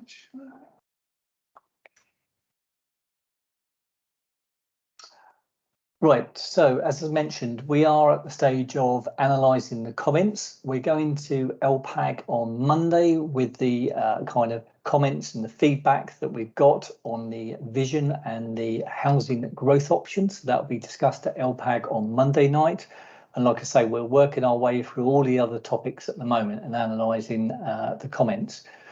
Once we've done that, we need to obviously work out what obviously the feedback is telling us and how's that going to shape the new local plan. So these are some kind of high level headline kind of feedback that we've got at the moment. But like I say, we haven't yet analysed everybody's comments. So if I move on to the first slide, there was very clear support for small startup businesses. So that was encouraging. And obviously, what can the local plan do to support that? Key sectors of the district's economy was highlighted was IT, digital media, arts and creative industries, and high-tech research and development industries, life sciences and biomedical, and particularly build on the strong university links. And that came out quite clear through the feedback that we received. Key question, as I mentioned, is what can the local plan do to support these industries in terms of what type of sites we've got coming forward, how we use those sites and how we obviously allocate those sites for future growth. Working locally, that's obviously been a very key issue as a result of COVID, and what measures can we do in the local plan to enable people to work at home? Well, clearly good broadband, perhaps identifying community hubs with shareable spaces and digital facilities is obviously a key one that we can obviously promote in the local plan. and supporting kind of those ancillary services so that basically people, if they are working from home, have got that kind of support network. And that includes anything from cafes to local shops to post offices to meeting places. So obviously, what kind of support network do those people need? And obviously, how can obviously if more people working at home, how can you support obviously the high street or obviously the local facilities by obviously offering those facilities to people working at home? In terms of the actual high street, clearly as a result of COVID, the high street has come under significant pressure. There was concern about the high business rates in Winchester town itself. There was support for small independent businesses and retail premises, and obviously how the local plan can do that. A need for obviously greater variety of uses in the town centre, that was including cultural, entertainment facilities and supports for arts and museums concept. So in other words, what kind of activities would obviously generate footfall in our new reimagined high street to obviously support those high street offer that we've got at the moment. There was the importance of small offices for professional services, and this is quite a critical one really in terms of the quality of office space that would need to be provided, because obviously everybody's working at home. If you obviously want to encourage people to obviously come in to work in perhaps a community hub or a shared office space, it's got to offer something better than obviously somebody's got at home. So the quality of the facility is very important. There was a variety of opinion on the need for large-scale, cheaper retailing, kind of mixed kind of views on that, and concerns that we already have too many cafes, places to eat when compared to shops, and obviously the role of the high street. And that's obviously a difficult balance in terms of obviously creating a vibrant high street. Concerns about the need for car parking in the city centre, which obviously is kind of identified as an issue, but obviously thinking ahead to obviously our climate emergency and obviously our support for park and rides, obviously there is a kind of tension there, providing people obviously with accessible to the high street and the town centres. So obviously that is a slight kind of tension, but obviously people always want to park as close as possible. There should be more encouragement for alternative uses for vacant upper floors. That was something we were very keen to do in the kind of local plan consultation to see how we can maximise the use of residential and upper floors or buildings for obviously offices, art spaces and medical. Again, this is just a snapshot of kind of the website poll. It doesn't include everybody's feedback yet. But clearly you can see there that in terms of obviously what type of spaces we are planning for in the future in terms of obviously more green spaces, kind of enhanced kind of public realm, where we are obviously kind of promoting obviously better transport links and also obviously more affordable housing accommodation, which obviously was picked up in the last agenda item. In terms of the green economy, the main barrier identified in the rural area to the local economy was the broadband issue, which needs to not only be secure but also fast, but alongside a frequent and affordable public transport system, appreciating that obviously the public transport system is not actually within our gift as obviously a local planning authority, but obviously we can support obviously links to obviously key areas. There was support, as I said, for local hubs, people working locally in the rural area in particular, and new clean green energy tech industries and research should be encouraged, and particularly to partner with the universities in the area.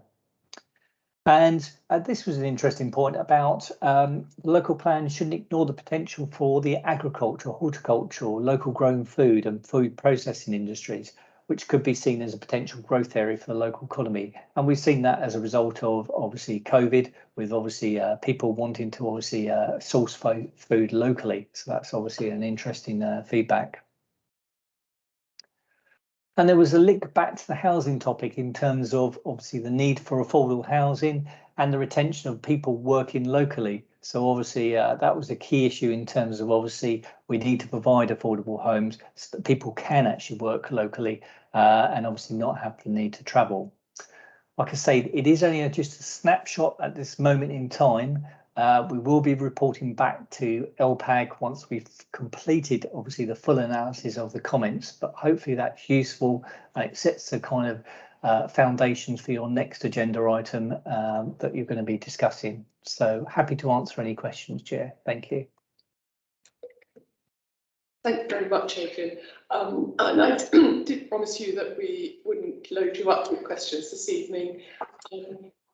But I'll break my promise here. I did have one in that I suppose the question is, what scope do we have as we shape the local plan to influence the pattern of land use or in our urban areas, the patterns of development and the patterns of building use? Responding to those comments about the proliferation of restaurants and cafes and the challenges for people who want to open small, perhaps start-up businesses. Thank you, Chair. Well, the local plan can be used in a very positive way to have permissive policies that would obviously kind of encourage and support applications for those uses that were in the presentation. So we can obviously use the local plan to have policies that actively support, and obviously the local plan should be also seen as kind of a marketing tool, where obviously we can say, well, no, we are actually open for business, we are actually open for new ideas, for new industries, for new support, for obviously certain kind of sectors of the economy. So local plan can be used in a very positive way to support a number of things that have come back through the feedback.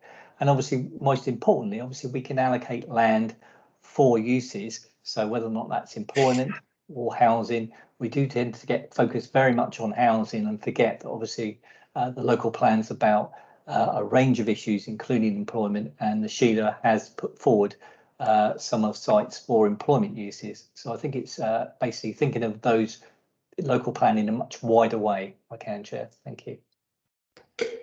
Thank you, Adrian. That's precisely why I wanted you at this meeting. I think just to set that scene, it's very important to us. So I think at that point, I think we can, the questions that would come out of that, I'd like to pick up in the next session. But Adrian obviously will be presenting at the Local Plan Advisory Group on Monday. So I think I kind of wanted it to link in with our GEDS talks this evening, but we'll come back to it. Councillor Isaacs, you seem very keen, but so quickly. So just a very, very quick one. So I won't be that one. And as the only representative here from Market Area, and I noticed your rural comments. Can I just sort of say that, you know, our area does not want nightlife, obviously, and that, you know, in relation to planning and acceptance of planning, could there be, particularly in the heart of rural towns where commercial operations perhaps are moving out, there seems to be an awful lot of residential conversion, and actually, for instance, Alresford has no commercial office space in the town now, virtually at all, and until a new development comes, which is obviously some lane development, which again we've requested, it's not guaranteed. This is a huge problem to the rural areas where if somebody, as you say, wants to do something as a small startup or keep a local economy, they are literally forced out of the town because they can't,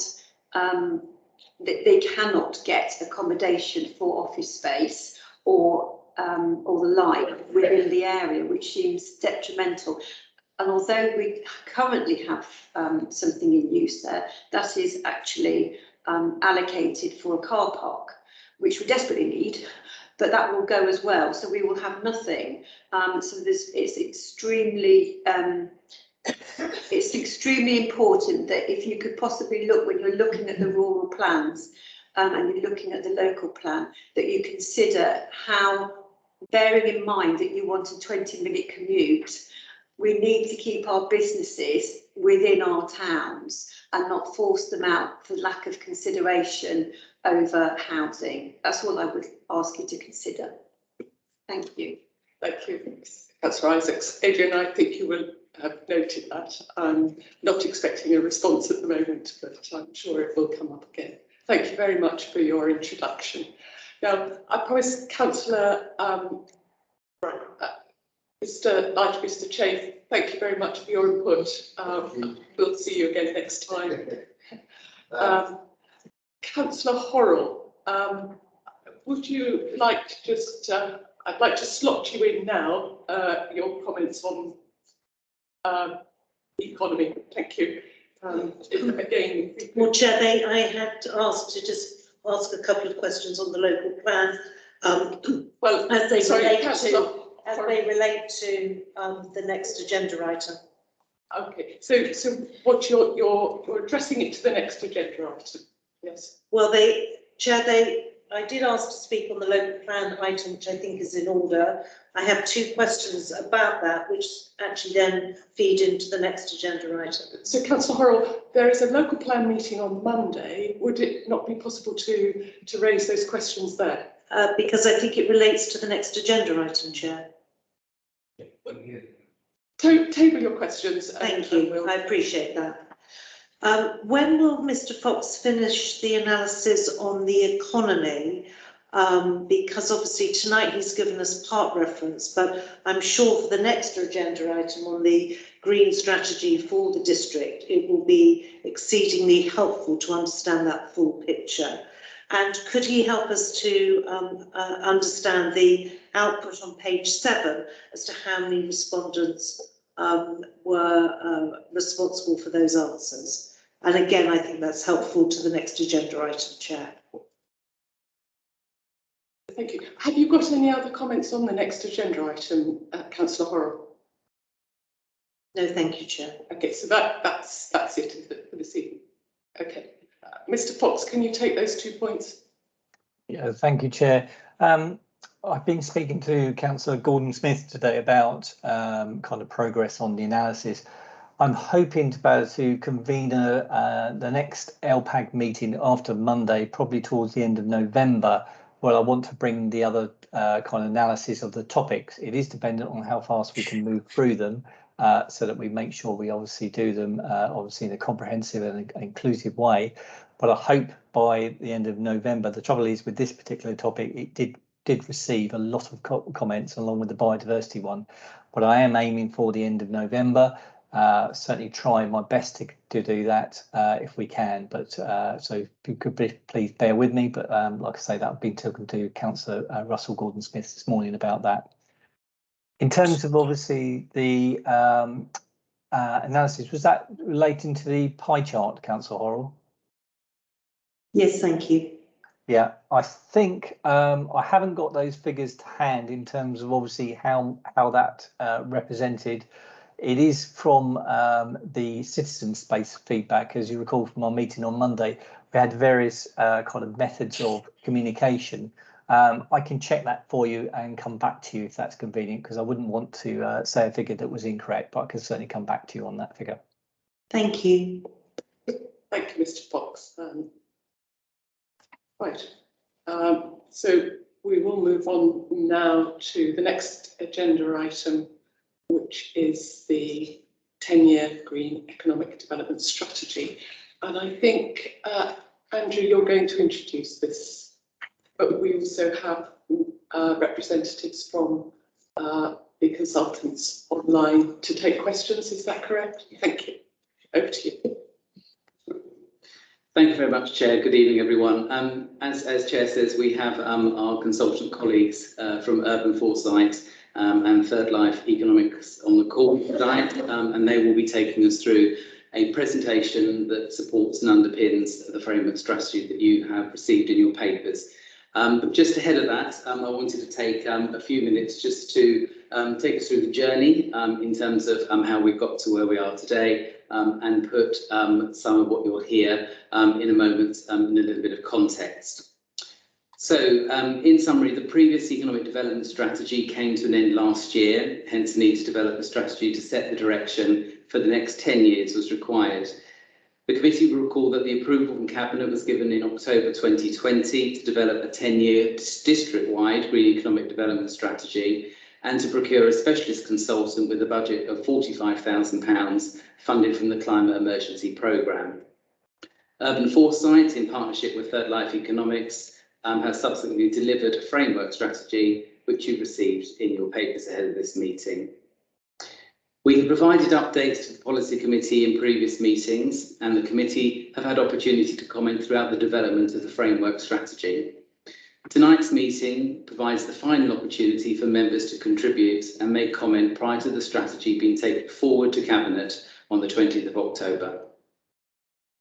So to recap, it was a strategy that should reflect the impacts of COVID-19 pandemic, along with providing the foundations for a green recovery, enabling the whole district to meet its 2030 carbon neutrality targets. At the same time, developing a plan which is also shared, ambitious, bold and dynamic. The new Green Economic Development Strategy was required to give insight into the scale of the task ahead, in terms of the change of direction needed to transition to a sustainable economy, more sustainable economy. The framework strategy is underpinned by a comprehensive evidence base covering all the major dimensions of the district's economic, social and environmental well-being. An extensive programme of stakeholder engagement was undertaken, which has formed the framework strategy, which builds on our existing sector and business skills and strengths, using them to springboard to a greener, more technologically driven, creative economy, where our existing businesses can grow and become greener, and also new businesses can be created and thrive. And there are high quality job opportunities for all demographics across the district. This framework strategy that you hear about tonight is a next generation approach. It combines the traditional economic development indicators along with new ways of working through a range of contingency planning frameworks, which are flexible, adaptive and inclusive. The development of the framework strategy has considered key policies, including the council plan, local plan, movement strategy, housing strategy and the carbon neutrality action plan.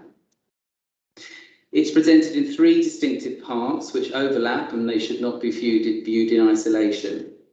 The four scenarios have levelled up, 20-minute communities, resilience and vibrant places for business overarch 6 policy themes, 8 outcomes and a range of illustrative actions.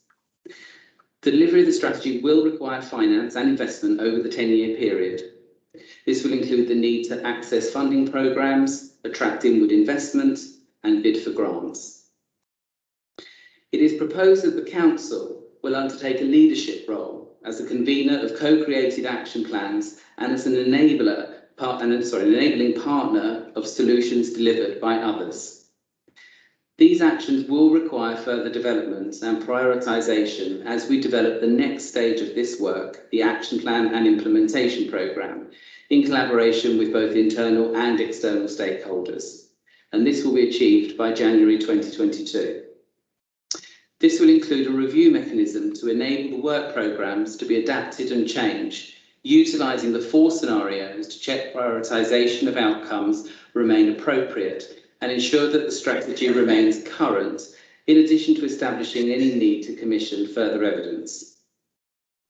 Whilst the Economy and Community Service will take overall responsibility for the implementation, monitoring and reporting of the Green Economic Development Strategy, it is envisaged that this action plan and implementation programme will feature in key work streams beyond that of the economy team, in order to achieve a comprehensive integration across the work of the Council going forward.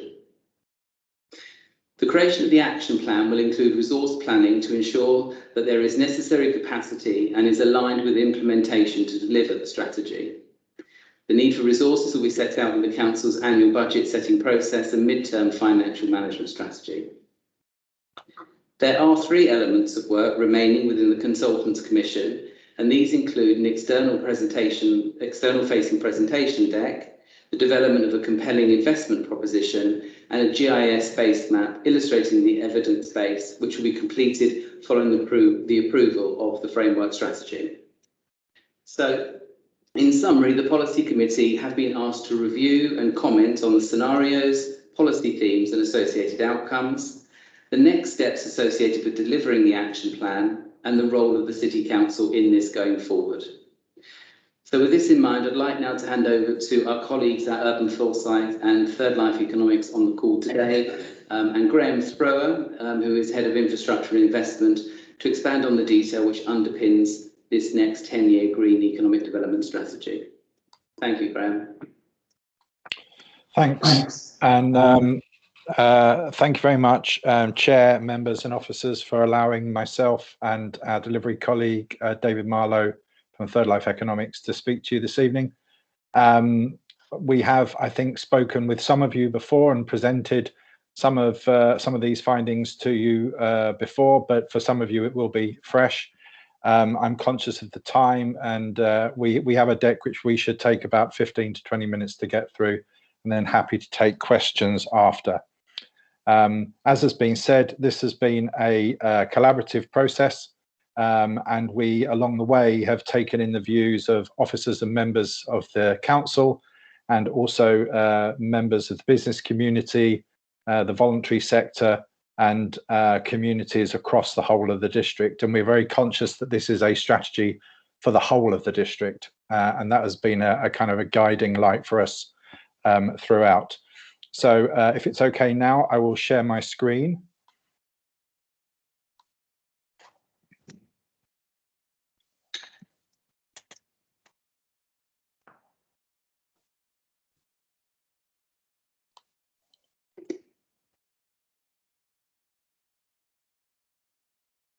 And can you all see that slide? Yeah. Okay. Yes, we have it. Takes great delay. Okay, so a small delay. Okay, so I will take you through, I just introduced the presentation for the Winchester District Green Economic Development Strategy.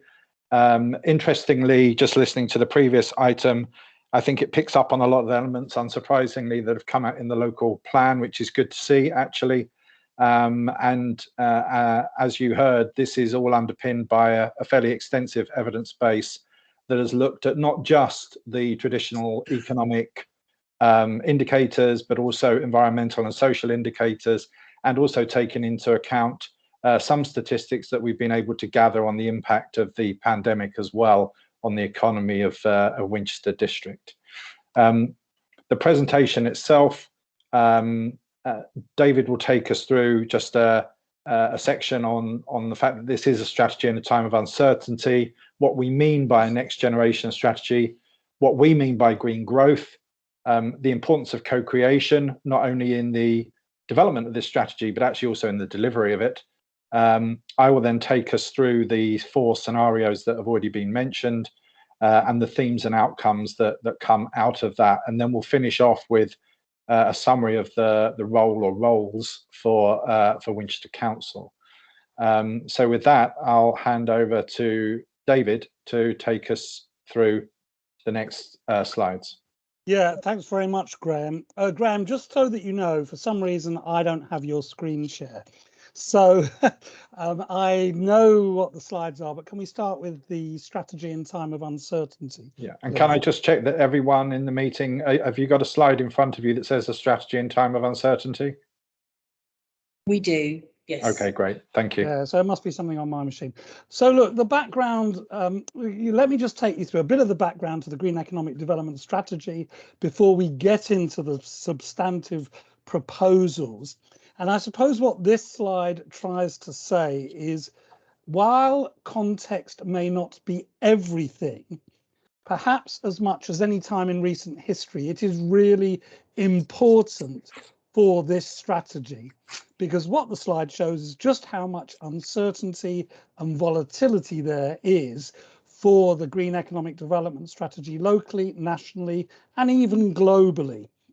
From changes in behaviour like social distancing, home and hybrid working, changes in priority and the prominence of health and well-being and green agendas, changes in leadership and governance, you know, the big interventionist national government championing levelling up, to profound economic changes from digitalisation to new patterns of trade and investments. And for virtually all of the items in this slide, how they will be resolved and the degree to which new trends will prevail, or we will return towards 2019 orthodoxies at this moment is highly uncertain. Next slide, please. So we have tried to work with you and local partners to formulate what we call a next generation strategy. And by this, we mean that in the 2010s, traditional local economic development strategies would have focused on where we are now, where we want to be, how we want to get there, almost as a linear plan. We'd have aimed to improve productivity and employment through technological and knowledge-rich industries, bidding for government or EU funding, and agendas would have been set largely by metropolitan cities operating in EU and global markets. But in the 2020s, we believe the better local economic strategies must be flexible and agile, have rounded primary goals in addition to the economy of well-being, sustainability, resilience, include social and national capital, have a sense of foundation sectors like health and care, retail, logistics, and must, in a sense, signal Winchester's leadership and ways of working in partnership. So that's what we mean by a next generation strategy. Next slide. Similarly, of course, green outcomes and benefits of a well-executed green economic development strategy will have productivity and jobs dividends. We estimate over 3,000 jobs and £500 million gross value added a year if Winchester does well. But it is as much, if not even more, about natural capital, social well-being, business resource efficiency. Next slide, please. And what's been encouraging about our work over the last several months is that whether in bilateral interviews, roundtables or workshops, this type of approach seems to have resonated with key stakeholders and role players. These are the logos of some of the major institutions who have taken part in green economic development strategy formulation, and they are likely to welcome Winchester City Council collaborating with them on this type of next generation approach. So next slide, and a few of the next slides are about what we've picked up during fieldwork. These partners do buy in to the sort of analysis shown in this strengths, weaknesses, opportunities, threat matrix. In summary, Winchester is a district with strong relevant strengths in economy, in location, assets and capabilities, but lacks some foundations for future success and is limited by some transport, digital and environmental pressures. It has great potential physically and institutionally if, and that's a big if, a can-do, cohesive and collaborative approach can be agreed and executed well locally and promoted more widely. Next slide, please. There is also broad recognition of the need for future economic success to be part of the council and government net zero approaches. Growth that decarbonises transport, energy, housing and business, and that positions Winchester in these agendas and which increases environmental stewardship and the extent to which nature is valued and appreciated. Next slide. It needs to be founded on a team Winchester approach, able to confront tricky issues and able to manage change effectively and flexibly. And my last slide, and it needs to recognise the city, Whiteley and the M27 corridor, market towns and rural communities in a way that can attract government attention and support and feed into local and regional agendas. So that's some of the scene setting, and back to Graham for the substantive strategy. Thanks very much, David. So I'm going to talk about initially about the 4 scenarios that we developed. And it's important to say that these arose from the evidence. In fact, when you look at these 4, you can see from what you've heard before we presented from the local plan that a number of these come very clearly out of the evidence base, and they can be thought of as interrelated lenses really for thinking about change in Winchester. They also reflect the fact that we're talking about a 10-year green economic development strategy that does need to be agile and does need to be able to be used in a flexible way to reflect the changing priority actions that would need to take place over such a lengthy period. Setting off on one course with no opportunity to really alter that course at the start of a 10-year period is probably an unwise way to go, as we are in these kind of unprecedented and unsettled times, as David has said. So moving on, we looked at what the evidence said about inequalities. Now, as we know, I mean, Winchester district as a whole, in many respects, is very affluent, and yet a lot of the discussions we had with a wide range of stakeholders picked up on issues of pockets of deprivation within Winchester, pay disparities, and the extreme difficulty of affordability of housing, and that's obviously something that's been picked up in the local plan as well. So when we looked at a leveled up Winchester, and these are indications of what's involved in the leveled up Winchester kind of scenario. For a fuller description, you can see the report, which I believe you have as part of the papers. But really, this is about addressing inclusive growth by linking the knowledge and foundational economies.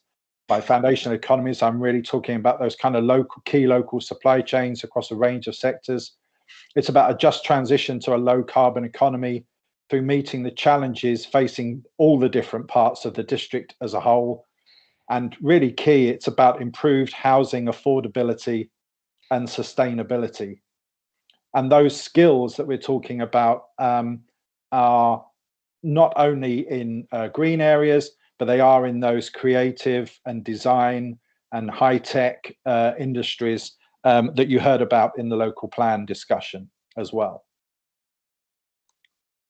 We looked at what the evidence said about connectivity and the health of our communities, and noted the fact that although Winchester is home to a highly skilled workforce and in many respects a thriving business base, there are some constraints and some issues that need addressing. Certainly connectivity, both physical and digital, is a key challenge, and that's one that we then seek to address through the next scenario, and that is of 20-minute communities. And note, this is not 20-minute cities. This is not just about Winchester City. This is also about market towns and the other kind of towns across the district. And what this really means is about reducing the need for travel between different places in the district. It's about an improved live work offer. It's about actually ready access to skills, to training, to jobs, and to leisure activities, and to retail. And it starts to address the congestion challenge. It promotes things such as connected enterprise space, which again, we heard about in the local plan discussion, and it ensures a promotion of local services so that citizens living wherever they are in the district have better access to the key services they need. We looked at what the evidence says about climate emergency, and that was pretty clear that Winchester has a very ambitious target, but to achieve that target, you know, a radical change does need to take place over that period.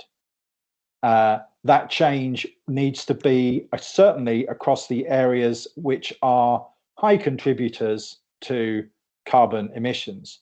These are areas such as the energy mix itself. It's about housing, it's about transport, and it's about business. And as a result, we've looked at what a resilient Winchester district would really mean. It's not just about the things you might think of when you think about resilience, which is flood protection and adaptation to rising temperatures. It's also about enhancing local biodiversity. It's capitalising and promoting local food production, again, something that we heard about in the local plan discussion. It's also about promoting local renewable energy generation to protect against supply shocks and price rises. We know, for instance, that lots of people across the district use heating oil and gas. We've all seen the press coverage of gas prices in recent days. There is a significant opportunity for Winchester to produce more local renewable energy, and perhaps those permissive policies that the previous speaker was talking about is one way of engaging with that sector and trying to find the right sites for such energy generation. I'd also say that when you think about resilient Winchester and green infrastructure and biodiversity and green skills and things like that, the previous speaker in respect to the local plan talked about the green industry and talked about universities as key partners. We would agree wholeheartedly with that.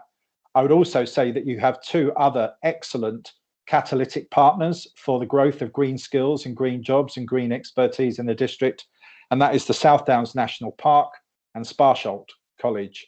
And we believe that those can be really powerful partners as you move forward.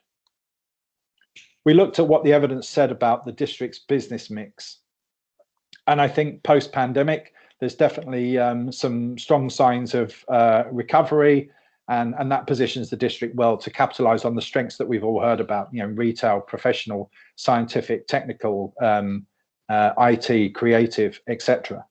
But something that came across clearly from all of our stakeholder engagement is the fact that there was a need to rethink retail space for the future, to provide better, flexible and affordable space for startups and companies looking to grow on, but actually also for remote workers who didn't like the isolation of working at home, but are unlikely to be going back to a large-scale office environment wherever their employer may be.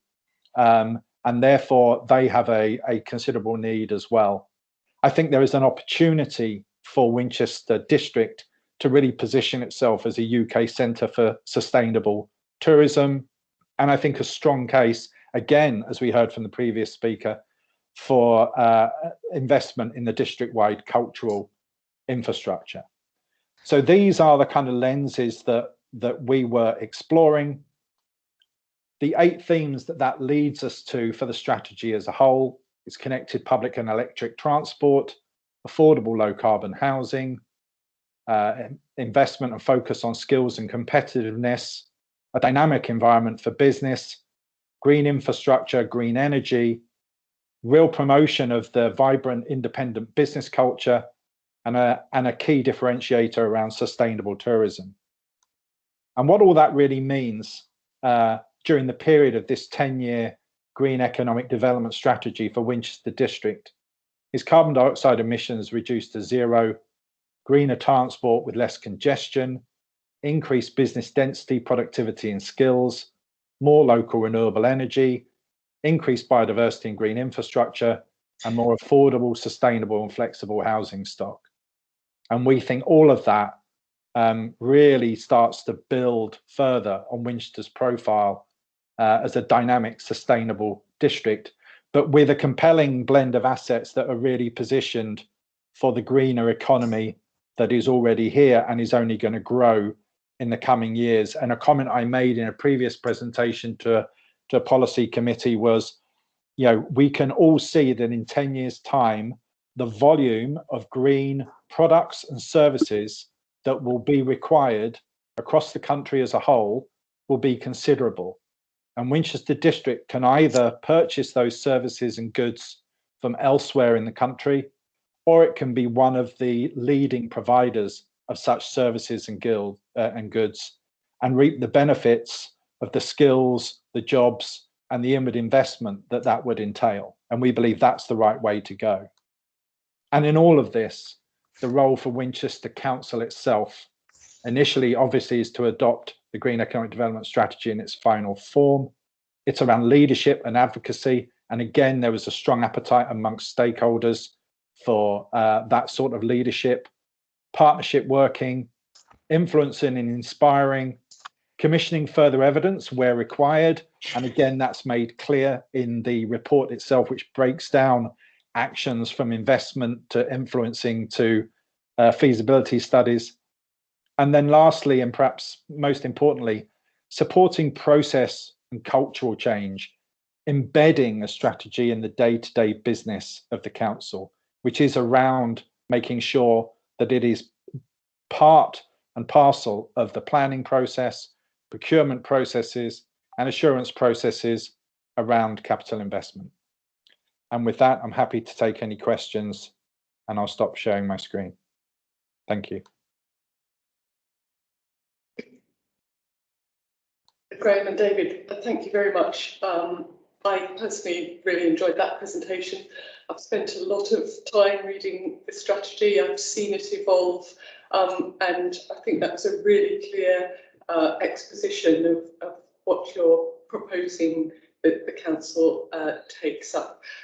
One question or one observation I had as I was rereading it today was that, in a sense, we've got a learning journey that we've got to take the council on, and that, you know, we've all got to rethink the way we look at this. And I felt that the exposition you've just given laid the foundations for that learning journey, but it's going to take, as you've suggested, a lot of iterations. Anyway, I will open the floor to questions. Do I have any questions for my colleagues?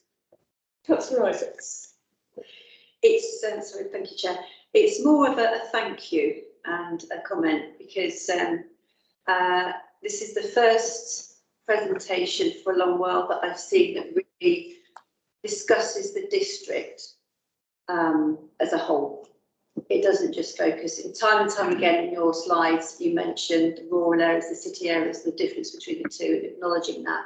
And I'd just like to say thank you. Sorry, that's all I have to say. You're welcome. Thank you.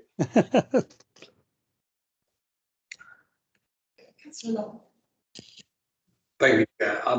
I've got about 4,000 questions, but the good news is that I've agreed with Susan and Andrew that I will have a separate session with them, given I've been very much involved in with your kind of agreement in the evolution, some discussions on this, and obviously my shadow portfolio holder capacity. So I'm not going to ask them all today, so we're spared that one. But I just had a couple of quick questions, if I may.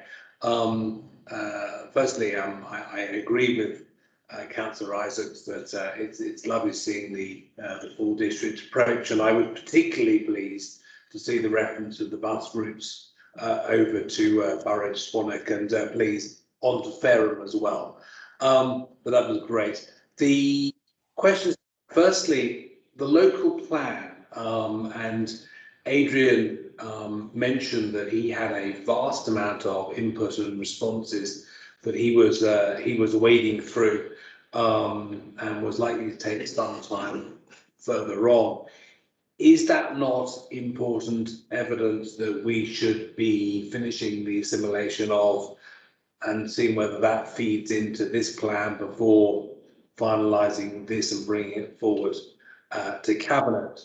And the second question is perhaps a reflection of what I think you were obliquely saying, Chair, which is that the report is itself, the policy itself it's still long and dense, and I think it could be doing itself a favour and us all a favour. It was perhaps a little more reader friendly and user friendly up front, because I personally do find it quite off-putting, and just getting it so that some of the simple stuff that you're putting forward there, perhaps even more clearly brought out in the report. But that's just my opinion.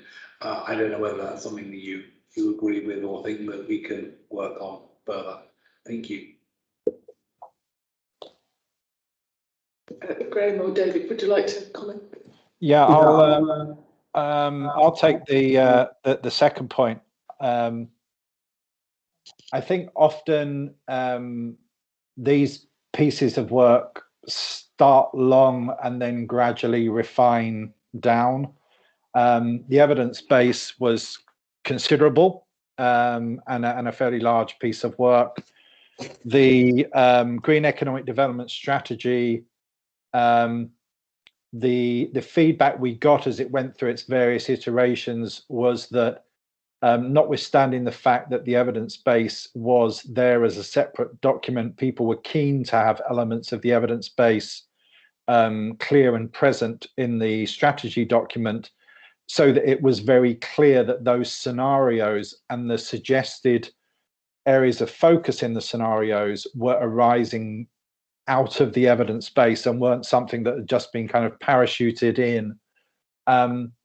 I think there is the opportunity, and we have discussed this with the team within Winchester Council, with whom we've been interfacing throughout, is for us to do a more graphically designed, shorter digest of some of the key elements, and that would be perhaps an easier communications tool for a wider audience. And that's something that's still being discussed. In terms of the first point, I suppose the synchronizing of the Green Economic Development Strategy and the local plan. In my experience, this is always something of something that's true with most of the work we do with local authorities, and that there are always plans and strategies at different points within their evolution, and stopping one to await the finalization of another then risks other issues occurring. I think the important thing here is that the evidence base for the local plan seems to tie in very consistently with the Green Economic Development Strategy, which I'm very pleased to see. I'm not surprised by that, but it's always gratifying to see that.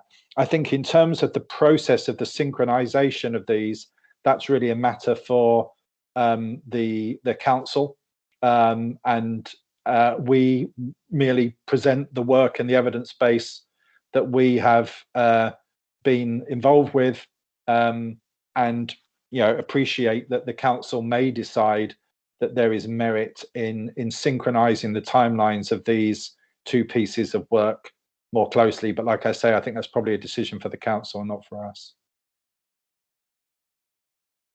Thank you, Graham. Do I have any other questions? If not, is there any debate? Councillor Longdon.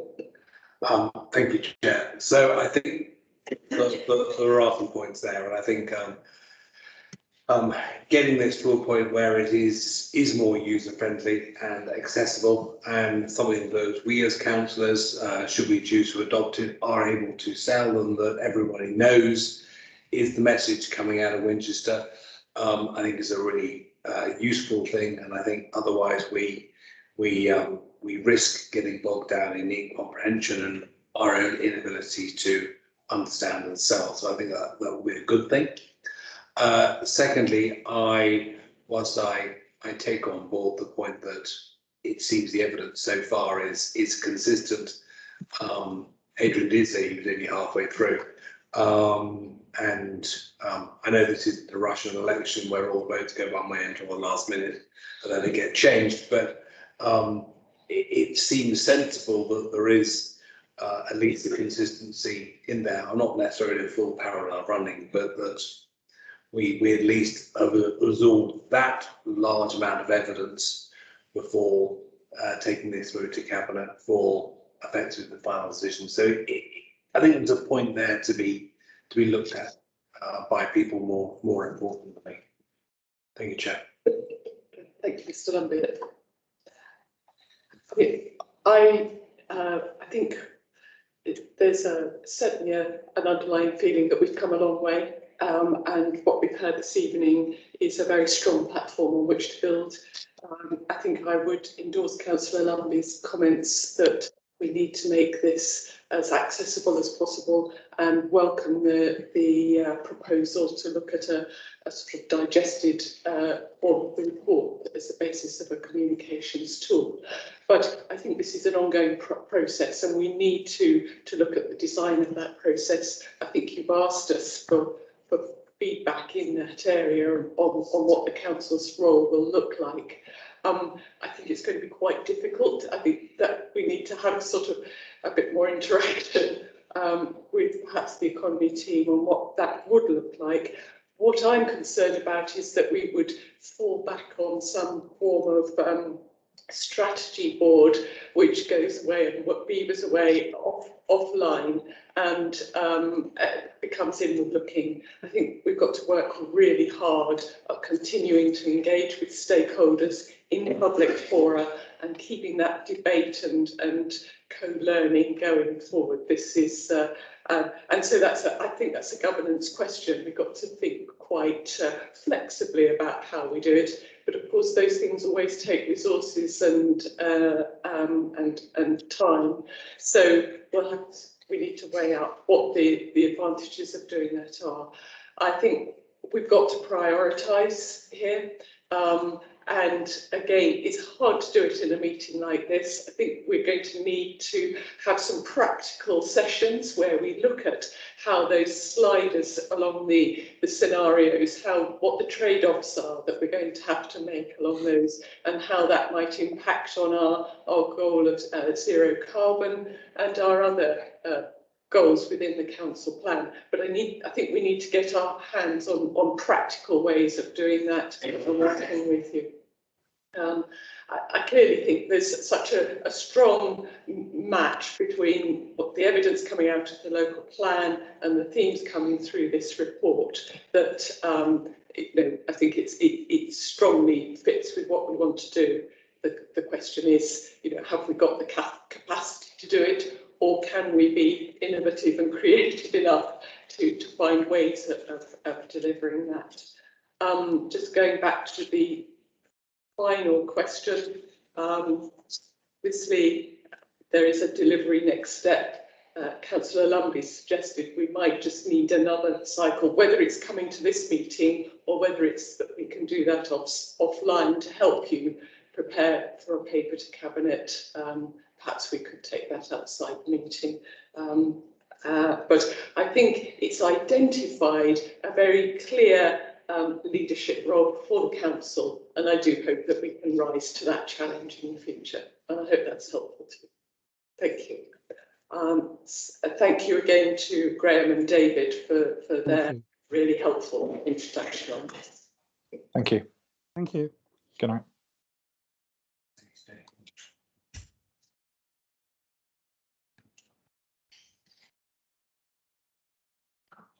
So we have one final item this evening, which is an update presentation on the digital economy working group. Over to you, Andrew. Thank you very much, Chair. So the Digital Winchester District update on progress. Just to recap and remind ourselves, we've been undertaking activities to explore what a digital Winchester means for the council, residents, businesses, students and communities, the benefits of 5G to the city and the districts, and articulating the importance to the economy and its role to supporting carbon neutrality, and the experience of digital connectivity during COVID-19, working from home and online businesses, and the lessons for the Winchester district in the future. And most importantly, this is purpose of providing a platform for people to have their say on why digital is important to them. So since the last policy committee meeting, the team have undertaken further promotion to raise awareness of the public survey, which has remained open. I am pleased to say the number of responses have doubled, but the response rate still remains relatively low. So further work to continue to raise awareness and drive submissions continues, in addition to developing opportunities for members of the public to complete a paper-based survey as specifically requested at this last meeting. This includes securing locations across the district where members of the public can attend and complete the survey. Also, in response to feedback from the committee, we will be ensuring that a wider cross-section of the public are being provided the opportunity to comment through groups and organisations referred to us from our colleagues in the communities team, along with reaching out to a younger demographic through our contacts in the education sector. We will keep the public survey open until a more robust volume and range of submissions have been achieved. Since the last meeting, the call for evidence has now been undertaken and is currently in process. This is where we are seeking research, documents, intelligence around the topic and to curate a comprehensive evidence base. Whilst the call for evidence is open to all who wish to submit, we have approached directly a range of industry experts, organisations representing businesses, as well as some key large and small independent businesses directly, as well as the cultural sector and community and voluntary sectors, again to ensure a broad cross-section of intelligence is sought. Given the challenges around engagements, competing priorities, and in order to keep the project moving forward, we are now undertaking elements of the project simultaneously. Therefore, the online panel debate is being scheduled for the end of November or in the first week in December, and a doodle poll of preferred dates has been sent to members of the Task and Finish group and key officers. The panel of experts that will sit in that meeting is currently being confirmed, and we will keep the public survey and call for evidence simultaneously live and beyond the online panel debate. A meeting of the Task and Finish group is proposed for mid-October to discuss and agree the final structure of the panel debate. Once agreed, a series of communications and promotions will be undertaken, including press releases and an inclusion in a range of e-bulletins, reaching a wider audience in order to drive sign-ups. Following the online panel debate, the emerging themes will be summarised. During January, the surveys and calls for evidence will be closed. The evidence will be evaluated, combined with the themes emerging from the debate, and will be summarised into a draft outcomes and next steps paper. Following a meeting with the Task and Finish group in February, a paper will be brought forward to the Policy Committee on the 1st of March for consideration. And Chair, that concludes my update. Thank you. Thank you very much, Andrew. Just one question. Do you feel that this work sort of dovetails in with the green economic strategy? Will it, in a sense, almost have ticked one of the action boxes that we expect to come out of the economic strategy? Absolutely, Chair. Whilst I wouldn't want to necessarily preempt all of the actions that we'll be developing over the next few months, and indeed our colleagues at Urban Foresight and Third Life Economics have provided some illustrative actions. But today, what we heard about the locally, in terms of the local plan and some of the intelligence coming out of that, this absolutely dovetails into all of that work and the Green Economic Development Strategy as well. Thank you. I'm glad to hear it. Does anybody else have questions for Andrew? If you haven't received an email with the doodle poll, I think I'd like to suggest that we do email everybody on the Business and Housing Policy Committee and give them the opportunity to sign up for this, Andrew. That would be great. Councillor Todd, we haven't heard from you this evening. You've sat there very patiently. Is there anything you'd like to say? Well. No obligation to speak. No, I mean, thank you very much indeed for asking me. I hadn't stuck my hand up. No, I'd just like to pay tribute to the great work that the team has done on the Green Economic Development Strategy. It makes life as a portfolio holder very easy when people are doing such great quality work. Thank you. So thank you, Andrew, for all you're doing on both of these pieces of work. It's I think we've come a long way forward. It's very pleasing to see this work. And just before 9, if I have no other contributions, I will call the meeting closed. Thank you.